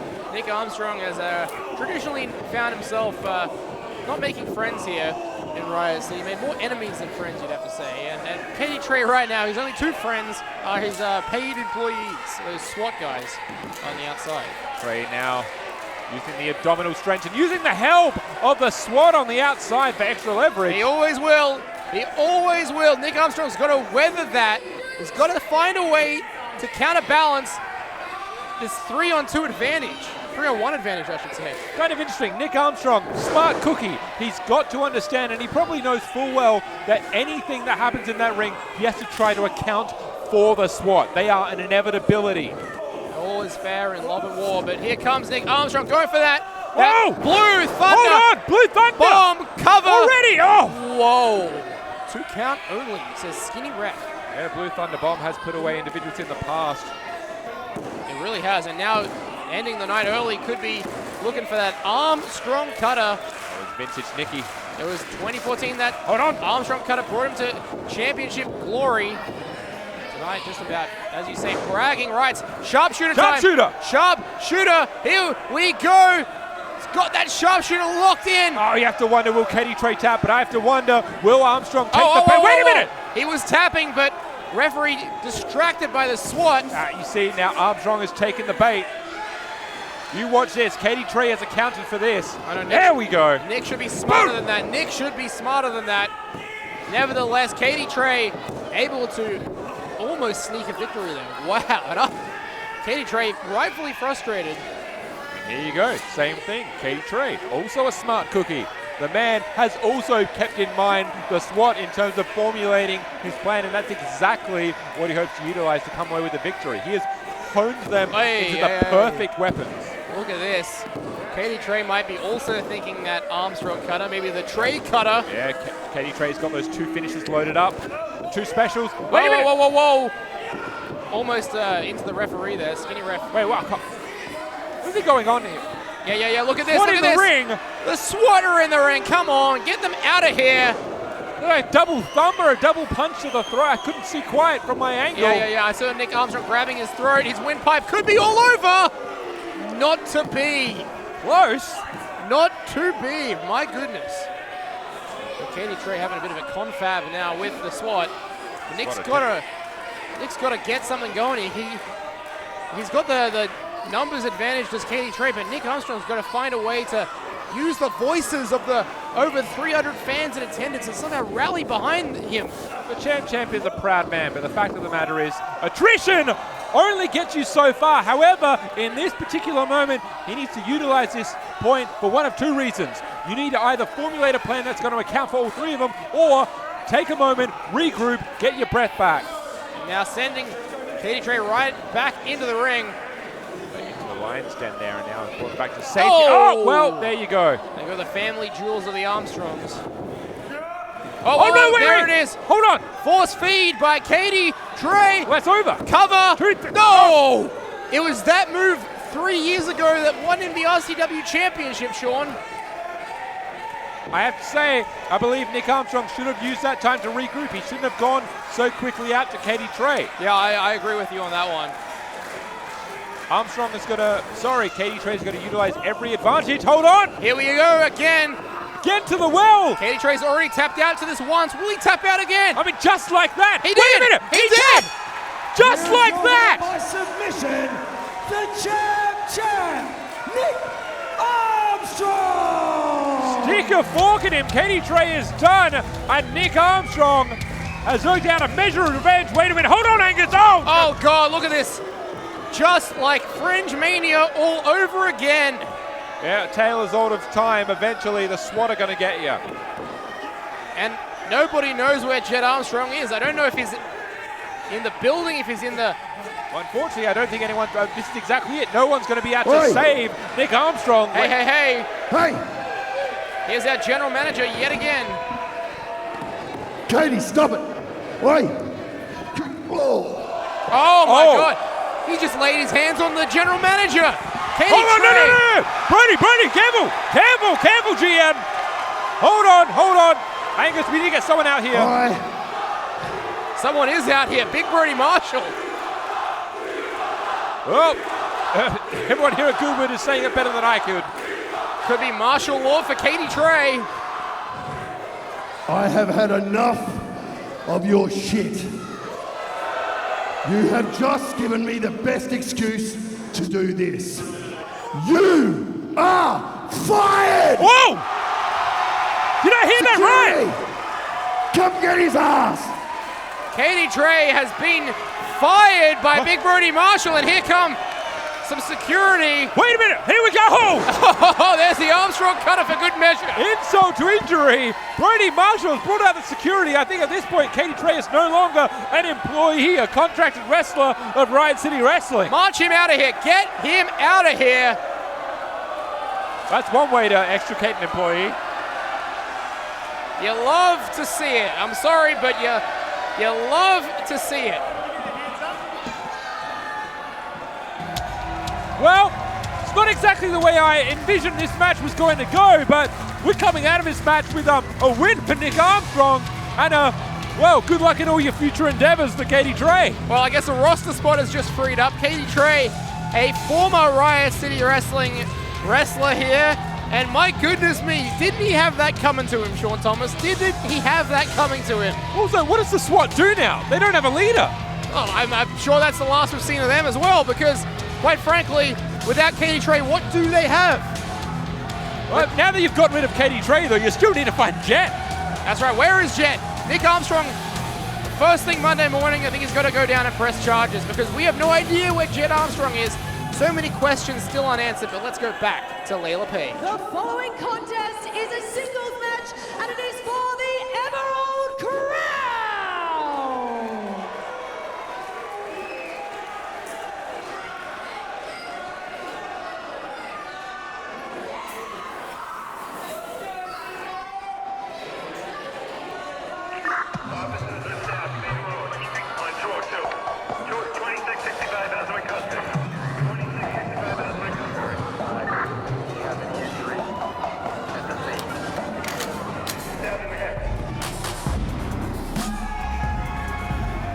Well, has there been a more impressive specimen come into RCW than that of Ben Braxton, Sean? Well, what has it been? 3 months or so? If that, Ben Braxton has already made an absolutely monumental impact, enough so that Brody Marshall made this matchup for the Emerald Crown, and Braxton has absolutely proven his worth here already in such a short space of time. Well, he defeated Grim at the Riot City Rumble, but it was actually in the Rumble match itself that he made the biggest impact. He eliminated the Emerald Crown holder, Sigma. Not to be outdone though, Sigma, clearly frustrated, came back in the ring and eliminated Braxton. Which unfortunately was legal. The man went over the top rope, his feet hit the floor, doesn't matter how it happened, and Ben Braxton was unfortunately refused a victory at the Rumble. And Sigma showed how rattled he was. Big Brody Marshall really had no choice but to sign this contest. And now we are going to see Ben Braxton and Sigma, the Emerald Crown.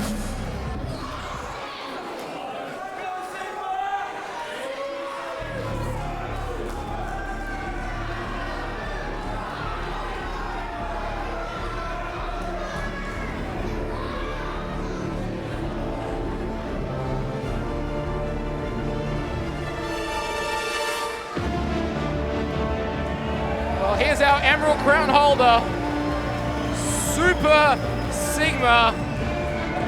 And don't let that smug look of satisfaction fool you. He is rattled by Ben Braxton. You have to believe that Ben Braxton has gotten under the skin of Sigma. He has tugged on Superman's cape, and we are about to find out exactly what happens when you do that, Sean. Which is so interesting because Super Sigma, he has been giving opportunity after opportunity to the young wrestlers here at RCW, a hero's trial, if you will. This is simply another iteration of that. I thought Sigma would be welcoming this challenge. However, that being said, let's not take anything away from Sigma. The man is dangerous, the man is victorious more often than not these days, and the man also, upon coming onto the scene here at RCW, made his presence felt a few years ago in the C4. Well, interesting, I noticed that Sigma did not ask Layla Page to actually shake the cape. Normally he gets her to do that, but maybe a little bit of respect there, knowing that Layla Page will be making her debut in a few short weeks.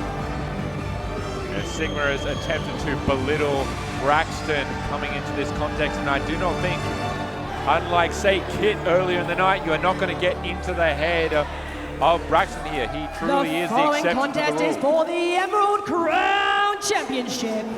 Introducing the challenger. He is one half of CBK, the exception, Ben Braxton!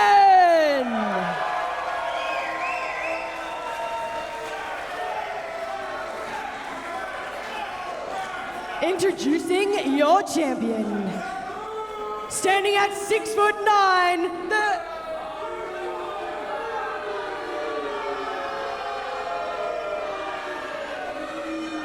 Listen here, Jennifer.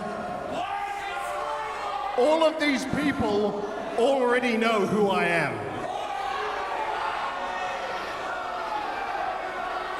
So why don't you be a good little girl, go sit over there, and shut your mouth.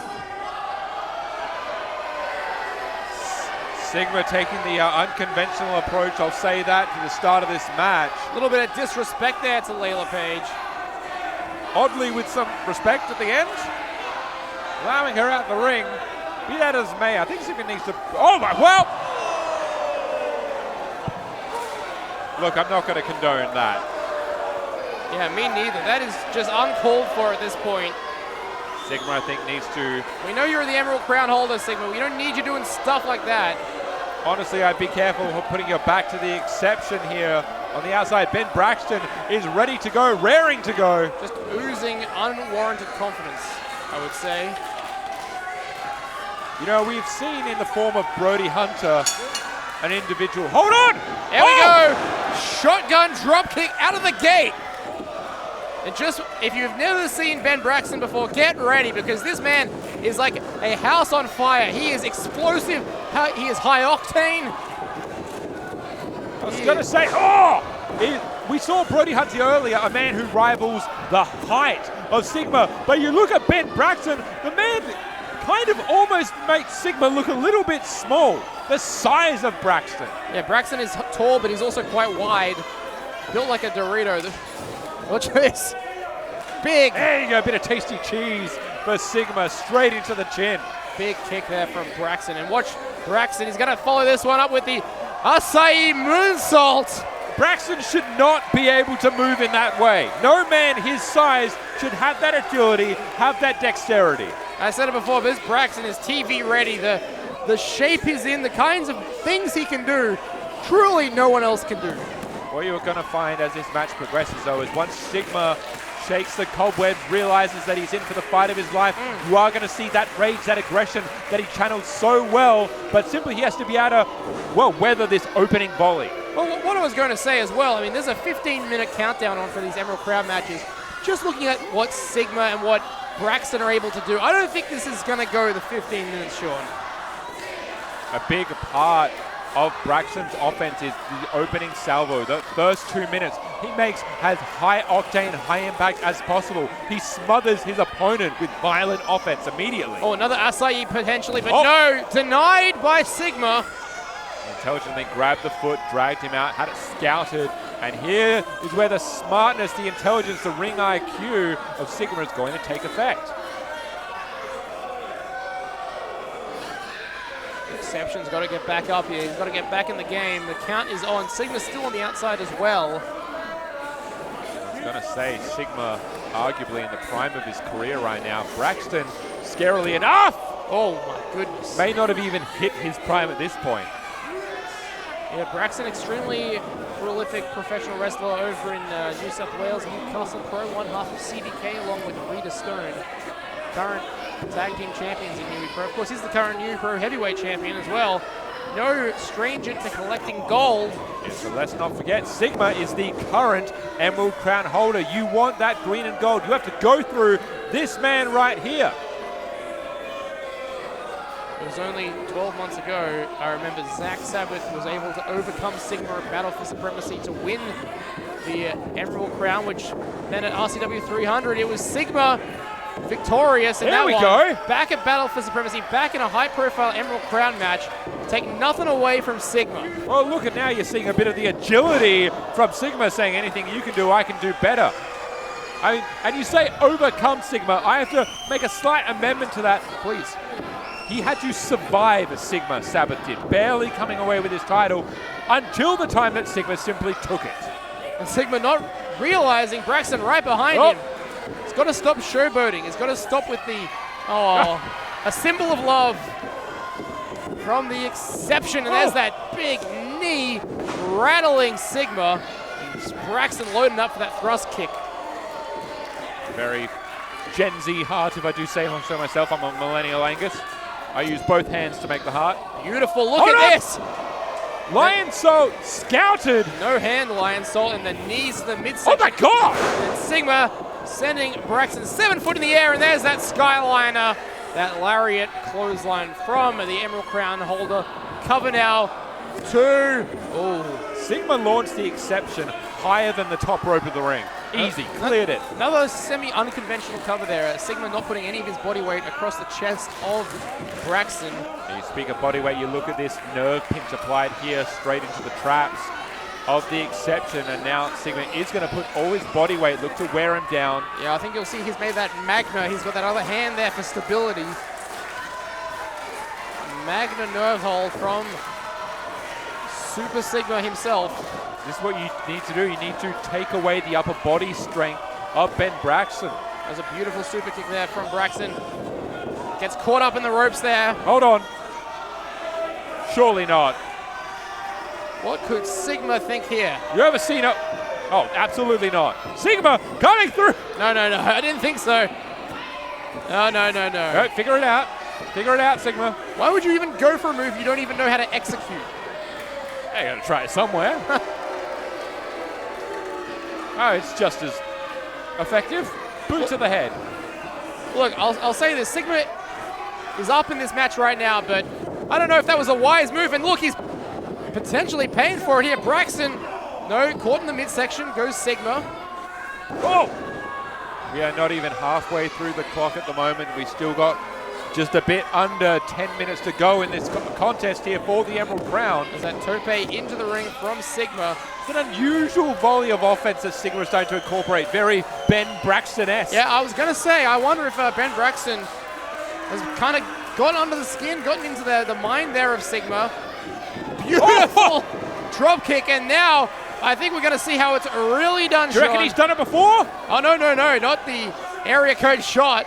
He's got something else in mind, I think. There you go. Get ready for this. If you've not seen this before, get ready for this! Wow! Outside, inside, triangle, springboard, moonsault. Braxton getting air. The hang time alone on that, just unbelievable. Here now, brutal clothesline. You can see putting his whole body into it. That's not just the arm, that is the entire upper body into those clotheslines. Whips back into the ropes there, and look at this. Overhead! Just look at the way he did that, belly to belly.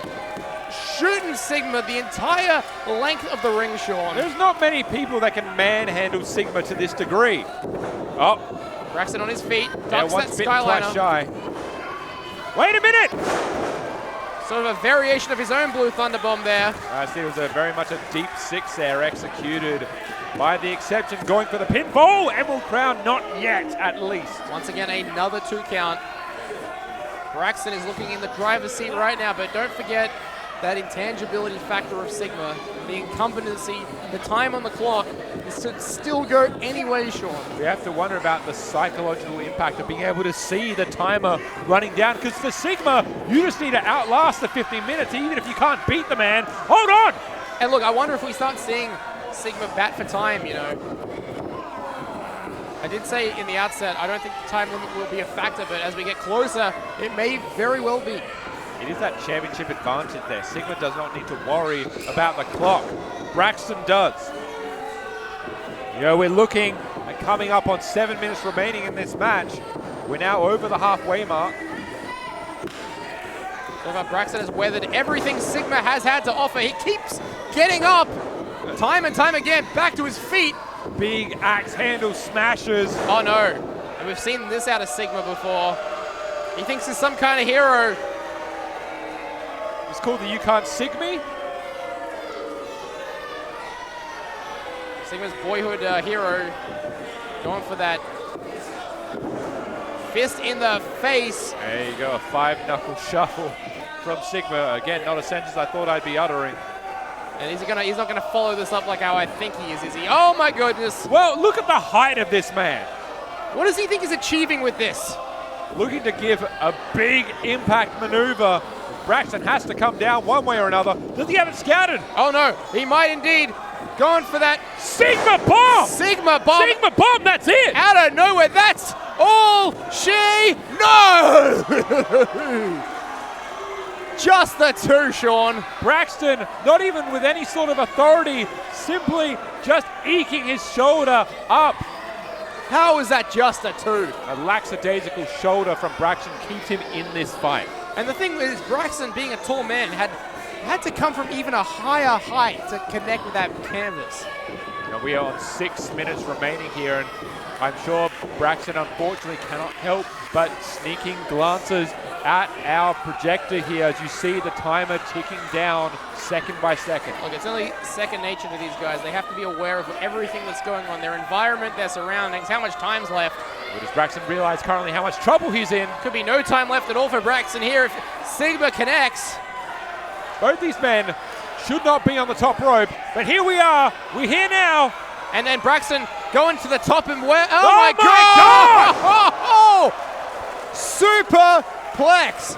Braxton needs to take advantage now. Roll over, pin the man. Maybe even a mega superplex. And the crowd comes alive for Ben Braxton. The exception has it prepared. We've seen this before. Oh my God! There it is, game changer. Game changer's been hit. Has the game indeed been changed? Do we have a new Emerald Crown holder? Cover two. There we go. His hand was underneath the rope, Sean. Sigma just in the nick of time. And we have less than 5 minutes remaining, and this is another instance of your competitor not able to kick out with the gusto they would like, but Sigma, perfect ring awareness. I think the fans are a little bit disappointed on that one. A little bit upset about this, but it is all within the rules of pro wrestling. And Sigma knows this full well as we are heading towards 4 minutes. Time is now crucial in these last minutes of the contest. It is do or die! Oh! And it could be a die for Ben Braxton. Misses on that swanton. Sigma is going to take this opportunity. Yes, please. What comes up must come down. Oh, wait a minute. Watch Michael Kent, the referee. Oh, there's a low blow. I mean, a super low blow, and now, oh no, don't tell me this is how it's going to end, Sean. There's the Sigma bomb. And that's how you get another defense for the Emerald Crown here. There is no getting up from this. Oh, come on now. Sorry. That, as far as I'm concerned, should have been a 3. Sigma still has more to prove, perhaps? There really is nothing left to prove here. Got 3.5 minutes left on the clock, and Sigma had the match won. Yeah, he certainly had the match won, and maybe thinking to really end this one with a... There you go. That's one way to emphatically end this contest, Angus. Oh, no. Wait a minute. Wait, jackknife cover. Jackknife cover. Oh, no. Oh, my God. Oh, my God. Wait. Are you kidding me? Here is your winner. I mean... I can't believe it. Sigma surely can't believe it. Angus. I'm speechless. Did I just see what I saw? Ben Braxton, indeed. It only took 3 seconds with 3 minutes remaining, and he is now your brand new RCW Emerald Crown holder. The crowd is stunned. Don't get me wrong, they're ecstatic, but they are stunned. Ben Braxton has just defeated Sigma. He is your new Emerald Crown holder. Call Sigma Icarus, he flew way too close to the sun, had an opportunity and did not take it. That is so unlike Sigma. There's a reason you don't play those games. Well, Ben Braxton, I gotta be honest, he looks really good with the Emerald Crown over that right shoulder. What a matchup for the Emerald Crown, your new Emerald Crown holder, Ben Braxton, my God. Yeah, that is gold. That has changed hands once again now. The RCW tag titles have new holders. Ben Braxton is now the holder of the Emerald Crown. And of course, we are not too far removed until our main event. The RCW Grand Championship will be on the line later tonight. But for now, there is another celebration in order here. Ben Braxton, through all odds, Angus, he had 15 minutes remaining. He had 15 minutes to win the title, and he said bet. Look, it seems in RCW recently, when one title changes, multiple title changes. We saw 3 title changes at RCW 300 a few months ago. Could we see all 3 titles change here tonight? There's only one match left. It's for your Grand Championship. It's your main event, and it's coming up right now.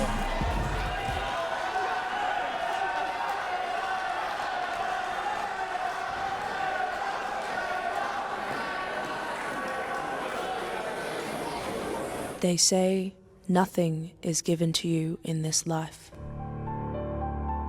You have to be bold enough to take it for yourself,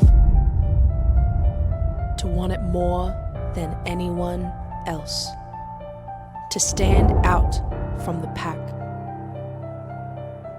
This intangible quality and desire to succeed is no better showcased than by 2 men who may have taken different paths to get here. But for both, the destination was never in question. Matt Hayter, the RCW Grand Champion. The weight of his ego is only matched by the size of his competitive spirit and will to be the franchise player in Australian professional wrestling. Despite his unwavering confidence, he is always looking for the next big thing, and so far, no one has proven to be his equal. Until along came Dean Brady, the greatest threat the champion has ever known, a force of absolute nature. Nothing could prepare RCW for the sheer dominance of the Muscle Mercenary. When the orders came, he never hesitated or questioned them, even in unthinkable times. Now that he has taken over the old guard, not even 3/4 of the roster could stop the chaplain from securing his place as the undisputed #1 contender. Now the time has come for these 2 cornerstones of RCW to determine its future. These bitter rivals meet once more, with more than pride being the only prize at stake. Only one carries us into the new year. Only one walks away with the RCW Grand Championship. And only one can reign supreme.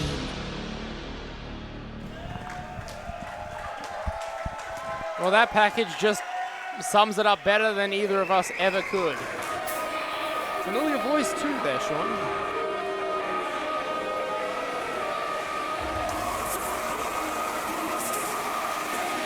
Well, the table has been set, the scene has been set, all the work has been put in, and it has led us here to this moment in time.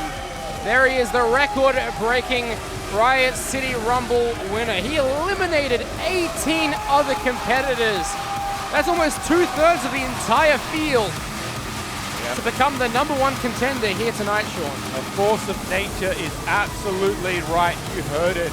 Arguably no one here in Riot City Wrestling has had a more dominant, more absolute 2025 than Dean Brady. He has taken everything he has wanted, and next on his list is the RCW Grand Championship. He went after 18 others to do so, and he now has that opportunity. He is now given that right to take it from Matt Hayter if he can. The only thing that I'd say is going against Dean Brady is the fact that he's never held the RCW Championship before. There have been other times he's won the Riot City Rumble. He's a 2-time winner of that match. The last time he won it, he failed in his championship opportunity. Look, the last time he even challenged for an RCW Championship was all the way back in 2019. It's been almost 7 years since Dean Brady has gone for the biggest title in the company. Let's see if he can break that curse here tonight.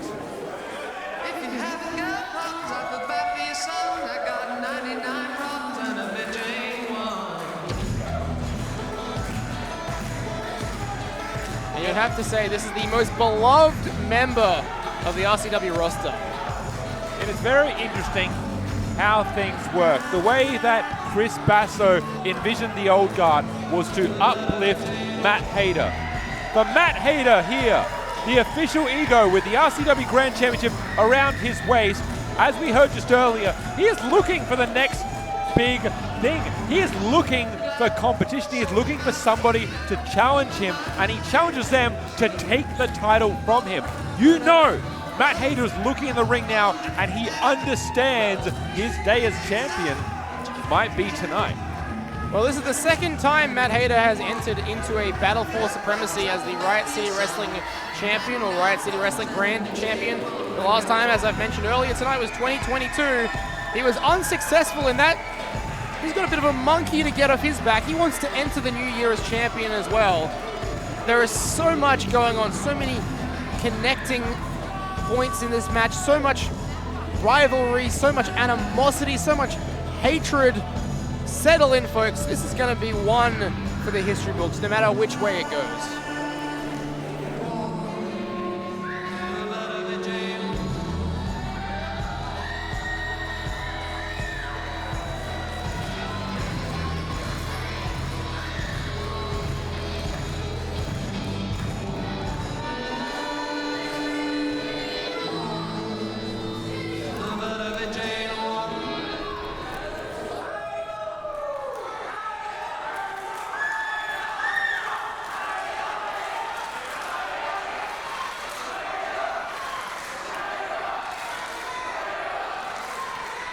The following is for the RCW Grand Championship. Introducing first the challenger. He is the winner of the Riot City Rumble and holds the key to the city. The chaplain of the old guard, the Muscle Mercenary, Dean Brady.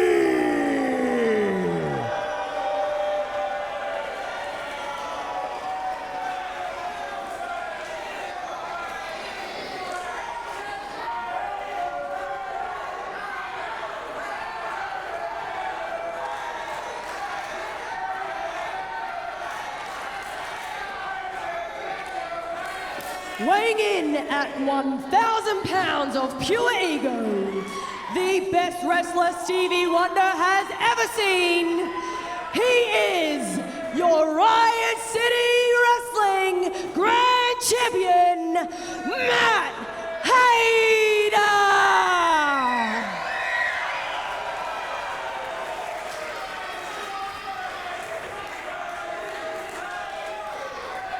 RCW Grand Championship on the line. This is exactly what Dean Brady has been hoping for, praying for, has been brutalizing everyone in the locker room for. This is what it's all about. Doesn't get any bigger than this. The Grand Championship, the main event of Battle For Supremacy. We have seen so much history made at this event. Hell, tonight we've already seen title changes for the Tag Team Championship, for the Emerald Crown is going to be unpredictable. Whatever you're doing, wherever you are, stay tuned to this. Keep your eyes glued to your screen, because I guarantee this will be something you do not want to miss. Well, the pattern suggests that Dean Brady is marked here for the title. Titles have changed hands twice tonight, looking for a three-peat. You have to wonder if that has any sort of psychological impact on Matt Hayter. Honestly, just staring across the ring at the Muscle Mercenary should be enough to do that. Here we go. Could the bell have just sounded for the last time in Matt Hayter's reign? Or is he about to get the biggest monkey of all time off of his back? Dean Brady, who, by the way, is in the most incredible shape I have ever seen. This man is simultaneously absolutely cut and absolutely jacked to the gills. I just want to point out there, Dean Brady taking center stage, commanding the center of the ring. Without a word, without a gesture, goading Hayter to meet him in his world. And here we go, he says, all right. Huge lockup, and already showing us exactly why he is the Muscle Mercenary. Look, the history between these two has been spoken about at length. We know about, well, the former Delta, now Zarya. We know how she plays into their history. We know how Chris Basso and the Old Guard play into their history. We know about their matches they've had late last year as well as this year. It's all been written down, it's all been said, it's all been done, but this is the dance right now, Sean. I'm hearkening back to the big shed where we saw Dean Brady and Matt Hayter go at it in an absolutely brutal, bloody, violent affair. Dean Brady, for at least a temporary time, sent Hayter packing. Yeah, and Brady was proud of that. He was so proud that Matt Hayter took a beating and actually left the country because of what Dean Brady did. He's looking to do it again here tonight. Now that was a no-holds-barred match. This is a straight-up singles match. It needs to be stated. So if Dean Brady tries to do any of that, he will be disqualified tonight, Sean. If you have a look, Matt Hayter is fully understanding the predicament he finds himself with. He has to treat this with all the sincerity and seriousness that it demands of it. To go against Dean Brady is a dangerous pursuit in and of it itself. And I'm not trying to downplay any of it, but this still is an RCW Grand Championship match. We still need both competitors to realize what is on the line here. And sometimes that happens. Sometimes personal animosity overtakes what the actual focus and the actual goal is, and that is to win championship gold here in Riot City Wrestling. Yeah, both these men at the moment just trying to jockey for position. And here we go, two bulls colliding. Oh my God, talk about bulls almost charging in there with their heads at each other. Just feel the fury rising out of the ring, permeating around the Goodwood Community Center, Angus. Only the fourth encounter between these two. Matt Hayter holds victories in two of their encounters, including their most recent encounter back at Trial by Stone earlier this year. There is a strange, it's hard to describe what this feels like watching here. There is simultaneously a pure rage that is festering under the surface, but at the moment there's a weird, uneasy calm between these two men in the ring. Yeah, the calm before the storm is how I would call it, because we know what these two men are capable of. Hell, we've seen it, you know, firsthand, what these two guys could do to each other. They need to realize the circumstances which brought them together. They need to realize that this is still for the Grand Championship. Oh, I mean, at this point, Matt Hayter caught the champ, caught by Dean Brady. Hold on, F5, F5, Angus. Whoa. Jeopardy here now for our champion. Jeopardy for Matt Hayter. Whoa, that was so close. Could have been dumped to the outside. Unceremoniously looking to dump the champ to the outside of the ring. Hayter having it scouted. Yeah, Hayter now comes back in the ring. Here we go, off the ropes. Leapfrog attempt denied by Matt Hayter. Goes that super kick, countered. Spun around, here comes Brady. You can see how obvious it is that these two don't need to feel each other out. They know how each other operates. You're going to see the tempo start to grow and grow and grow. They know each other so well. It is about what can you do to your opponent to win this time. Well, look at that. Matt Hayter, the misdirect, followed up with that Hurricane Rana. Springboard Hurricane Rana again, sending Dean Brady to the outside. And now feeling the energy from the audience and feeling something in effect. Hold on, look behind you. Wait, back in the ring is Dean Brady with that vicious back elbow. You know what? Potentially playing possum, the Muscle Mercenary was. He, again, understands the MO of Matt Hayter, knows what he's going to do at any given moment. Lull him into a false sense of security, take his head off. And you know, this is the first encounter of these two since the dissolution of Chris Basso's version of the Old Guard. This is the first time that Dean Brady's been able to lay hands on Matt Hayter after realizing that for the last 2 years, he was seemingly strung along by Chris Basso in order to help grow the career of Matt Hayter. That's it. You spent the majority of your time in this, well, let's call it for what it is, a cult that you believe was centered around yourself and what you were going to achieve, only to find out that your beloved leader was looking at someone else and is propping them up on a pedestal. Yeah, looking for Matt Hayter to take Chris Basso's place, and Dean Brady said, hey, I thought that was my spot. I thought you were doing that for me. So much animosity, vitriol, aggression, rage between both these men here, champion and challenger. They are raging against the dying of the light here in our main event. Look at this. Shots to the midsection. Pummel each other, tenderize one another. This isn't just about a title. I think this is, speaking to what you were saying, Angus, it simply is not just about the gold. That is a absolutely fundamental byproduct, but at the crux of it, they are looking to completely destroy one another. In both their minds, potentially, or at least in Dean Brady's mind, Hayter should not exist here in RCW. And that was a hard Irish whip there. Matt Hayter, I think, was trying to counter, all hung out to dry now, and Brady just trying to pick his spot, but Hayter still valiantly fighting through here. Fighting wild upside down. Admirable, but unfortunately, not exactly useful. Just look at the pace and just listen to the unquiet silence here in the Goodwood Community Center. The breath taken out of not just Hayter, but some in the audience here, as you saw Hayter dumped on his head, and now the Muscle Mercenary, the chaplain of the Old Guard, well, hell, now the new leader of the Old Guard here, stalking his prey. Dean Brady, of course, yes, the leader of the Old Guard, the very group that tormented Matt Hayter for many, many years. Matt Hayter still enthralled with that faction, and you can see right now Matt Hayter just firing on all cylinders, trying to overwhelm Dean Brady perhaps. Here's that satellite DDT, but Brady's too strong for it. Hayter now trying to turn it into a guillotine, but I think, well, he says absolutely not. However, Hayter had that scouted. Yeah, that was a really good counter there. Hayter landing on his feet. It's where you want to be, but you don't want to be strung out like he's doing right now. Gets caught by Brady in that waist lock. Dean Brady has a knack of being able to catch Matt Hayter from anywhere and fling him halfway across the ring. And notice Matt Hayter came up to his feet, fell back down.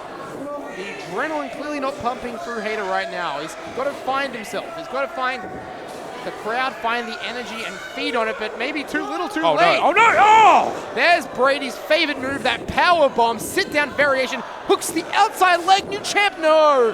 The interesting part about how Brady is going through this match at the moment is you would think that going against someone like Matt Hayter, you would refrain from trying to pick up the pace to throw them, allow them to run the ropes to get some steam. Brady does this knowing that he can simply grab the man, pick him out of midair, and dump him hard. Oh yeah, I mean, that's the thing. A normal competitor couldn't even begin to dream of pulling off the kind of things that Dean Brady can. He's that perfect mix of strength, of speed, of intelligence, of ring IQ.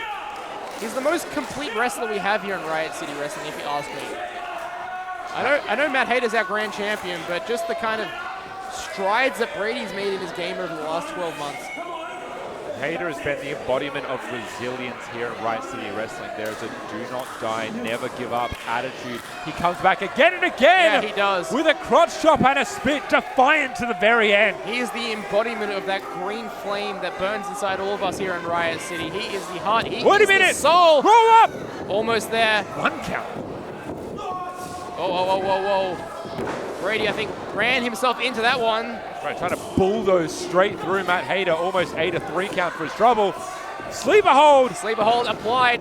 Hayter, though, fighting out of it. Yeah, Hayter is in dire trouble here, and he knows it. Limbs moving in all directions. I thought he might have tapped there for a second. I think just trying to make sure he's got that oxygen going. The lights could be fading here for our grand champion. Yeah, with a well-placed choke here, you could be out within 9-10 seconds, really, if Brady gets that fully applied. Yeah. Hayter could be out on his feet, and we could already have a brand new grand champion. He could be out right now, Sean. Michael Kent doing his due diligence. Just checking. The light still burns in Matt Hayter. Here we go. Hold on. One. Cover. 2, 3. Wait, no. What? What? Here is your winner. And still. What? What a shocking result. By Matt Hayter finds his way out of a sleeper hold, picks himself up off the ring. Oh my God, wait a minute. Well, Brady very upset about that, but that was the outcome. That was the result. Matt Hayter still our grand champion. Hayter just couldn't tell though, given the absolute barrage of offense Brady's doing right now. The champion knew he was in trouble, knew that he wasn't going to be able to escape the hold, got an amount of leverage, and used that against the challenger. What a terrific counter, Matt Hayter. The ref, they got to get control here. Here we go. I mean, now our general manager Brody Marshall coming out as well. We need something to drag Dean Brady off of the champion. Yeah, this is getting a bit too much here. Reminds me of the ending of Heavy is the Crown. And I think the general manager is trying to talk some sense into the Muscle Mercenary here. Hey, look, he's already fired one person tonight. Can we see someone else get fired? We need to be careful not to enrage the general manager. Oh, here comes Violet Blitz. Look what's in her hand. That's that key to the city. You don't think? No. No way. I mean, not only is Dean Brady the winner of the Riot City Rumble, he is the holder. He has the key to the city. No. How could we have forgotten this important point, Sean? Championship match, anytime, anywhere. Yeah, that's right. That key unlocks another opportunity, perhaps, for Dean Brady. I think we're going to have to listen into Michael Kent here, to Layla Page.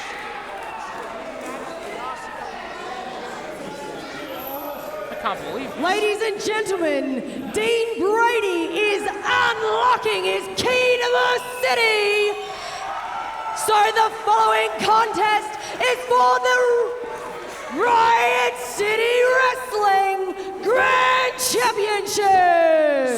So just to regroup here, Matt Hayter pinned Dean Brady. That was his Riot City Rumble opportunity. Gone. Hayter retained. That is a title retention for Matt Hayter. Then Dean Brady summoned Violet Blitz, cashed it in his key to the city, and here we go, match number 2. Match number 2, F5. F5 already. Here we go, deep new champion. No! That's a 2 count. Barely. I don't know how. I don't know with what strength or what will or what desire. Matt Hayter kicks out of the F5. So this is unprecedented territory right now. We have a second grand championship match. Your true main event. We are in overtime now, Sean. Oh, this is brilliant. Dean Brady knew this was a possibility. He had plan B, and plan B was the key. There it is. There's that super kick. There's a cover. He's caught. No way! No way! Almost ran into another loss to Dean Brady. And this night is not over, Angus. And F5, a super kick. Hey, look, I was ready to sign off, to head to the back to celebrate the end of 2025, but we are still here. We are still going. This is double jeopardy now, and this is a do or die situation for Dean Brady. After this, there is no redo.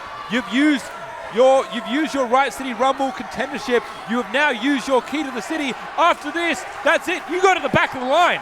And look, I have to say, genius strategy for Dean Brady. Why wouldn't you use your key? No. Here we go. F5 counted. Hayter slid out the back door. Oh, to the outside tumble. Both men absolutely crashing and burning on the floor here. This is still a one-on-one contest. There is still disqualification rules. There is still a double 10 count in play, which will result in Hayter retaining the title. Let's not forget. Well, that's exactly right. I mean, this is another straight-up championship match. This is not a no disqualification encounter. They need to be very careful at this point. Dean Brady has to make sure he does not let the personal animosity he feels for Hayter to override his need to win here. This is the plan that has been executed near to perfection. You cannot stumble now. Oh! Learned a thing or two from Grim with that chop. And shades of the Viking. The mentor of the old guard. Oh, wait a minute. Michael Kent is being very lenient with this count. The understanding is main event, a battle for supremacy. Oh my God! Well, skull meets steel. And Matt Hayter saying, get back. It's not, no! It's not technically. Oh my God! A disqualification. Ricocheting off of that ramp. Hayter just unchained right now. Yeah, trying to be willed back into the ring. I really don't know if that's going to happen anytime soon. Hayter now coming back into the ring here. Yeah, Hayter's back. Violet Blitz coming to check on Dean Brady. Gonna rouse the challenger, rouse the Muscle Mercenary back. And after what we just saw, did you think you'd be in this situation? Did you think you'd see Dean Brady now, the one who's got to beat the count? Angus, we're almost up to 7 already. 7 indeed. Honestly, I don't know if Dean Brady, as he stumbles towards, is going to be able to make it. Time is ticking on Dean Brady. 8, oh my, oh jeez, and watch Hayter. Hayter, straight away. Moonsault. The moonsault from Matt Hayter. Making it pay. Oh my God. Hayter making Dean Brady pay for the effort it took him to get back in this match and keep the match rolling. Yeah, and that's right, keeping that fire burning, keeping the pressure on his challenger. This is not the Emerald Crown. There is no time limit. There is no 15 minutes. This will go until there is a winner. Or unless there's another key to the city floating around somewhere that I'm not aware of. Yeah, geez, I hope not. I don't think I can handle any more of this, any more surprises tonight. This has just been a night of first, an unpredictable night. I can't think of a better way to cap off 2025 than with what we've had tonight. And obviously, well, at least as far as I'm aware, Matt Hayter did not account for the possibility that this key was going to be put into play, or did he? Well, I certainly didn't account for it. It's the wonder now, as he gathers the strength to bring up one final super kick. Has Dean Brady accounted for this moment? Got to use the will of the fans here. This capacity crowd right behind the official ego, the heart and soul. Here we go, the fire is burning. Hayter is ready. And Brady, I don't know if this is just because he's completely out of gas or if it's a strategic maneuver, but he's not getting up. He's staying down. I don't really know if he's able to at this point. He's stumbling to his feet. And this is really interesting. Matt Hayter, what is he thinking right now? What is going through the mind of our champion? Is he going to show mercy?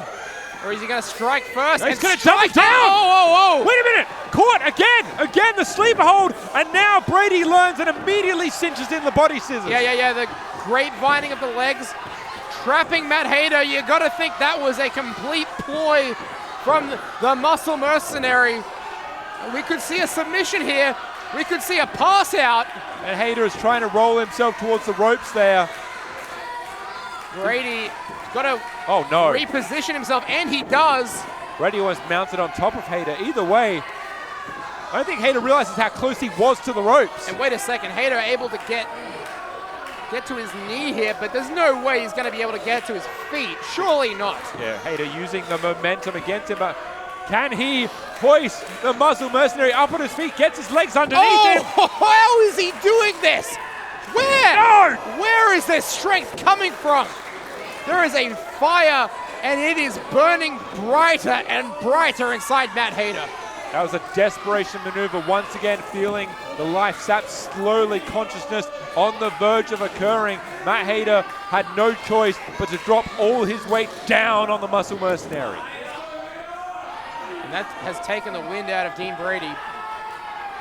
He's going to have to regroup, rethink his strategy here.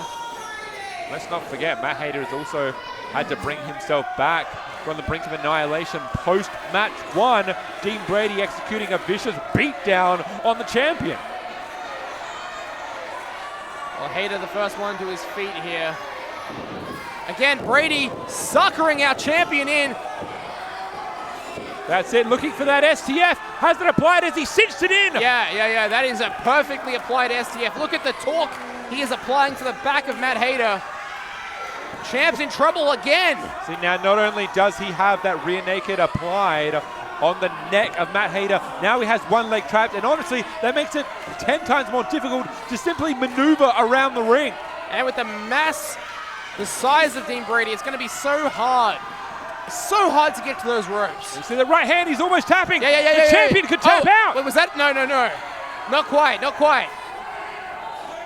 And Brady, realizing how close Hayter is to the ropes, tries to pull back, but look at this. Small package. And now again, Hayter is going to go to the well, the submission, and now looking for a figure four. Dean Brady could be the one to tap out now. Center of the ring, Angus. Yeah, excellent placement on that figure four. You can see the strain on the face of Dean Brady. Hayter is applying that with so much force, just crushing the shins of Dean Brady. Yeah, between both matches here, between these two, we are so deep in the waters now. It is a battle of attrition, truly, as the men are striking each other whilst in the submission. Well, between both matches, we've gone nearly 20 minutes now, Sean. Dean Brady, frustration building, pain overwhelming. Oh, look at that. Raking the eyes. Michael Kent's going to count, but it gets the job done. Hayter had to relinquish the submission. Digging fingers, his thumbs straight into eyes, whatever he can get through to simply break the hold. But has the damage been done?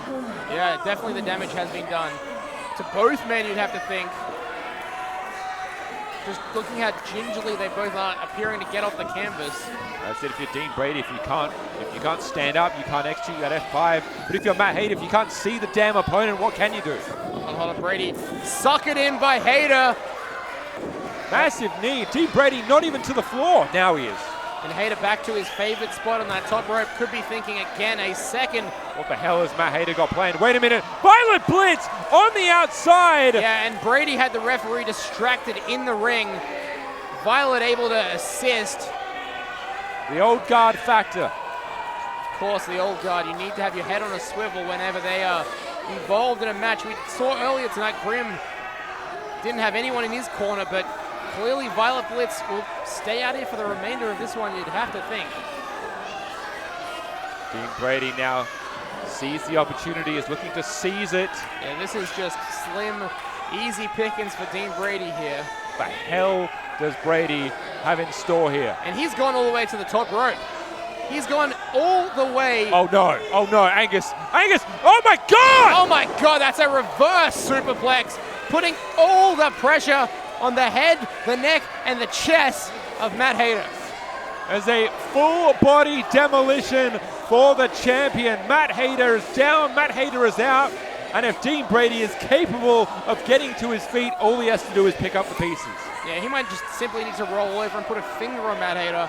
Don't know how the champ's going to kick out of that, how he's going to get back into this. His arms, I think he's losing some feeling in his extremities. You can see he's contorted in a very uncomfortable position here. This is truly the true understanding of high risk, high reward. You have to wonder what kind of damage Dean Brady took going full backwards from the top rope, landing unceremoniously on the counter. Wait a minute. Hold on, here we go. Oh! Super kick from the Muscle Mercenary. That is Matt Hayter's finishing move, and that could almost get the job done. Not quite. He had both legs hooked as well. Dean Brady looking to eke every bit of leverage he can, and still the champion is alive. And that's the thing, Dean Brady, he will not just put a pin on for the sake of putting a pin on. Every time he covers you, he expects the three. We saw earlier on in the night, Sigma unfortunately took a moment as a champion, allowed his ego to get the better of him. I do not think you're going to see that from Brady or Hayter. If they have an opportunity to put this match down, they are going to take it. And this is getting uncomfortable now for our champion. That super kick found its mark. A move that's won so many championships for Matt Hayter, used against him.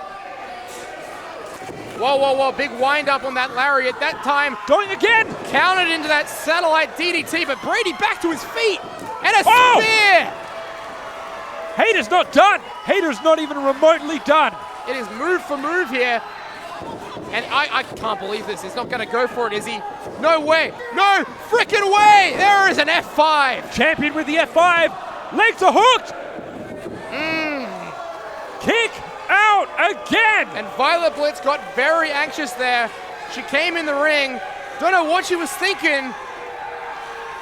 Could have forced a disqualification if she wasn't careful. Yeah, Violet Blitz has to be very, very considerate here on how she does her next move. Michael Kent's got a decision to make. Got to get her out of the ring in the first instant here. I was going to say Violet Blitz has no place in the ring at the moment. You know it's not going to... Wait a minute. Violet Blitz has just laid her hands on Matt Hayter. Michael Kent let Yeah, them you go. can hear Hayter saying exactly that. Do not do a damn thing. But when Hayter wanted disqualification, he retained. Oh my God! That's what Hayter wanted. Angus, he is not the official ego for nothing. He wants to put Dean Brady down. And Michael Kent almost ate a super kick there, but look at this. Another F5 coming up. Oh, and Kent catches one to the side of the head. Oh no! And it catches Matt Hayter right on top of him. Dean Brady absolutely knew where Kent was. He landed that F5 with precision. He did, but he's got a problem now because the referee, for the time being at least, has been taken out. Yeah, which means Dean Brady and now Violet Blitz have all the time in the world to exact any form of punishment they wish on the champion. Yeah, Violet Blitz came in and actually did more damage than she thought, but it did buy Dean Brady that opportunity to put us in the position we are in right now. Bit of a reset, but got to get things moving again here. Got to get Kent back in it, or another referee if Kent can't continue. Violet Blitz's intention was to simply provide a distraction. Mission accomplished.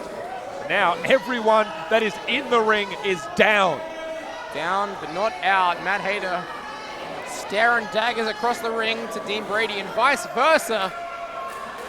And what's going to go through the mind of Matt Hayter right now? Well, Hayter obviously feels the same is true for himself. He now has carte blanche, as it were, to do whatever he can conjure up in his mind to the Muscle Mercenary.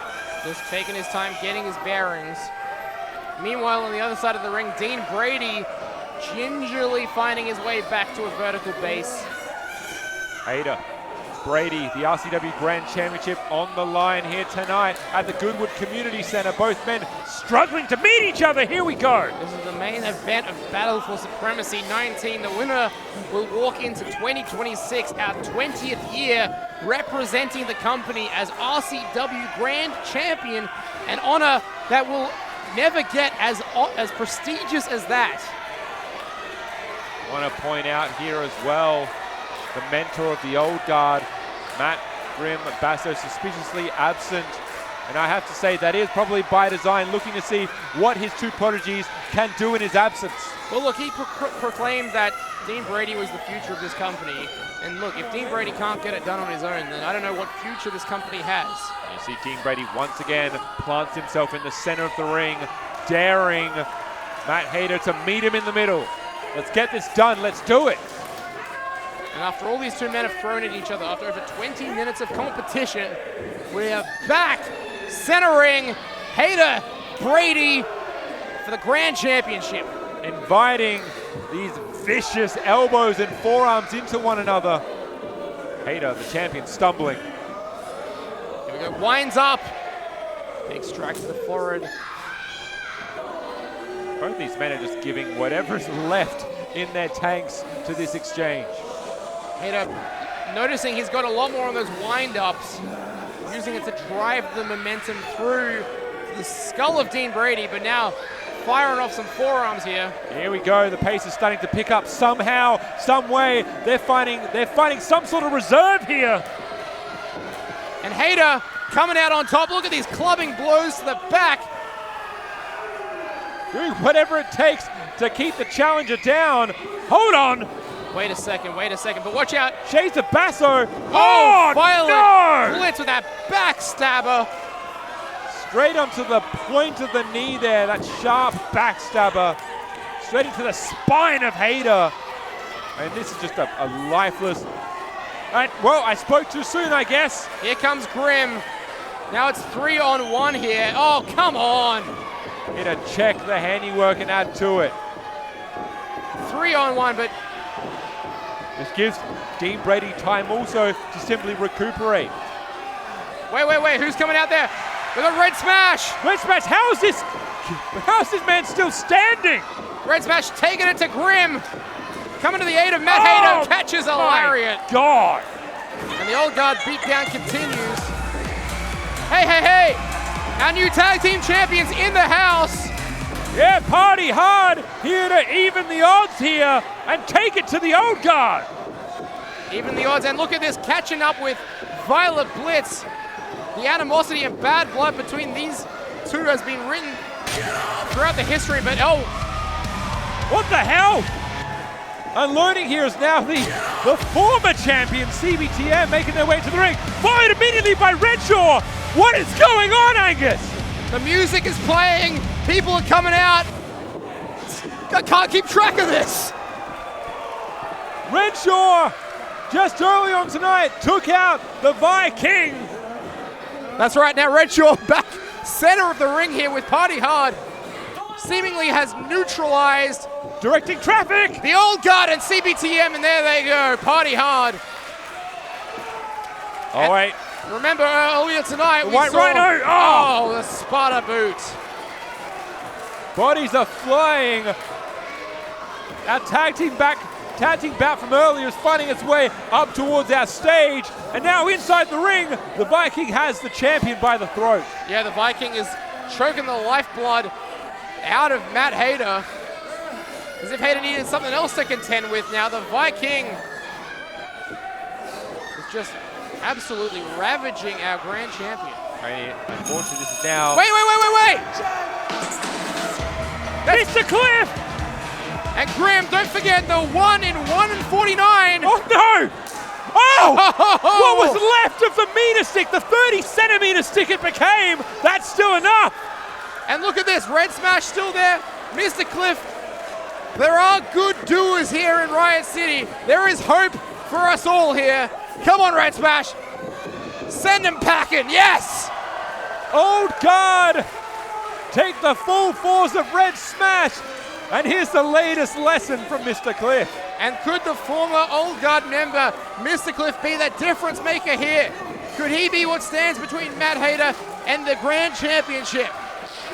Could he help Matt Hayter to another title retention? Could he stick it to the guys, the Old Guard that treated him so unfairly? No! Damn near spit out of his boots.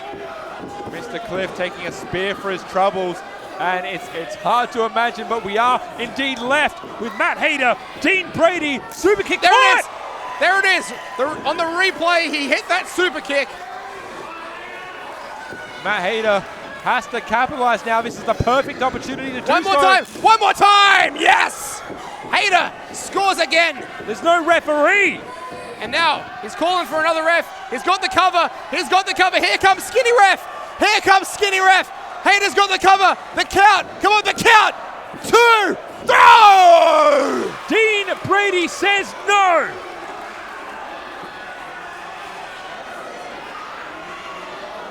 Hayter is beside himself. How is that not 3? A cavalcade of individuals made their way into the ring to even the odds, to strengthen the odds, to even them once again, and we are finally left with these two, and this match is still not over. Angus, we are not even remotely done. 2 super kicks, the cover, and somehow, some way, Dean Brady kicks out. What does Matt Hayter have left? What is he finally going to hit that will send him to the next level? What will he hit to put away? Dean Brady, could it be the moonsault? No! Scouted! Scouted indeed. Oh my God, Angus. This is trouble. Trouble indeed. The F5, a thunderous F5. The cover, the 3. No way. New champ. Here is your winner and new Riot City Wrestling Grand Champion, Dean Brady. You know, there are some inevitabilities in life. And if you ask Dean Brady, he would tell you time and time again, one of those things is that gold was going to be around his waist. And now the prophecy is complete, Angus. Well, these violent ends have violent delights tonight for Dean Brady. His 10-plus year career, his goal to become champion is realized here tonight. Dean Brady is your new Riot City Wrestling Grand Champion.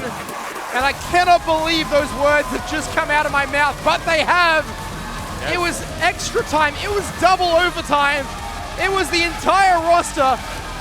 Not enough to get between Dean Brady and that championship, Sean. The Old Guard looked to fulfill, well, their prophecy, what they believed the Old Guard was all about. They had the Riot City Rumble. They had the key to the city. They implemented them both. There was no stone unturned.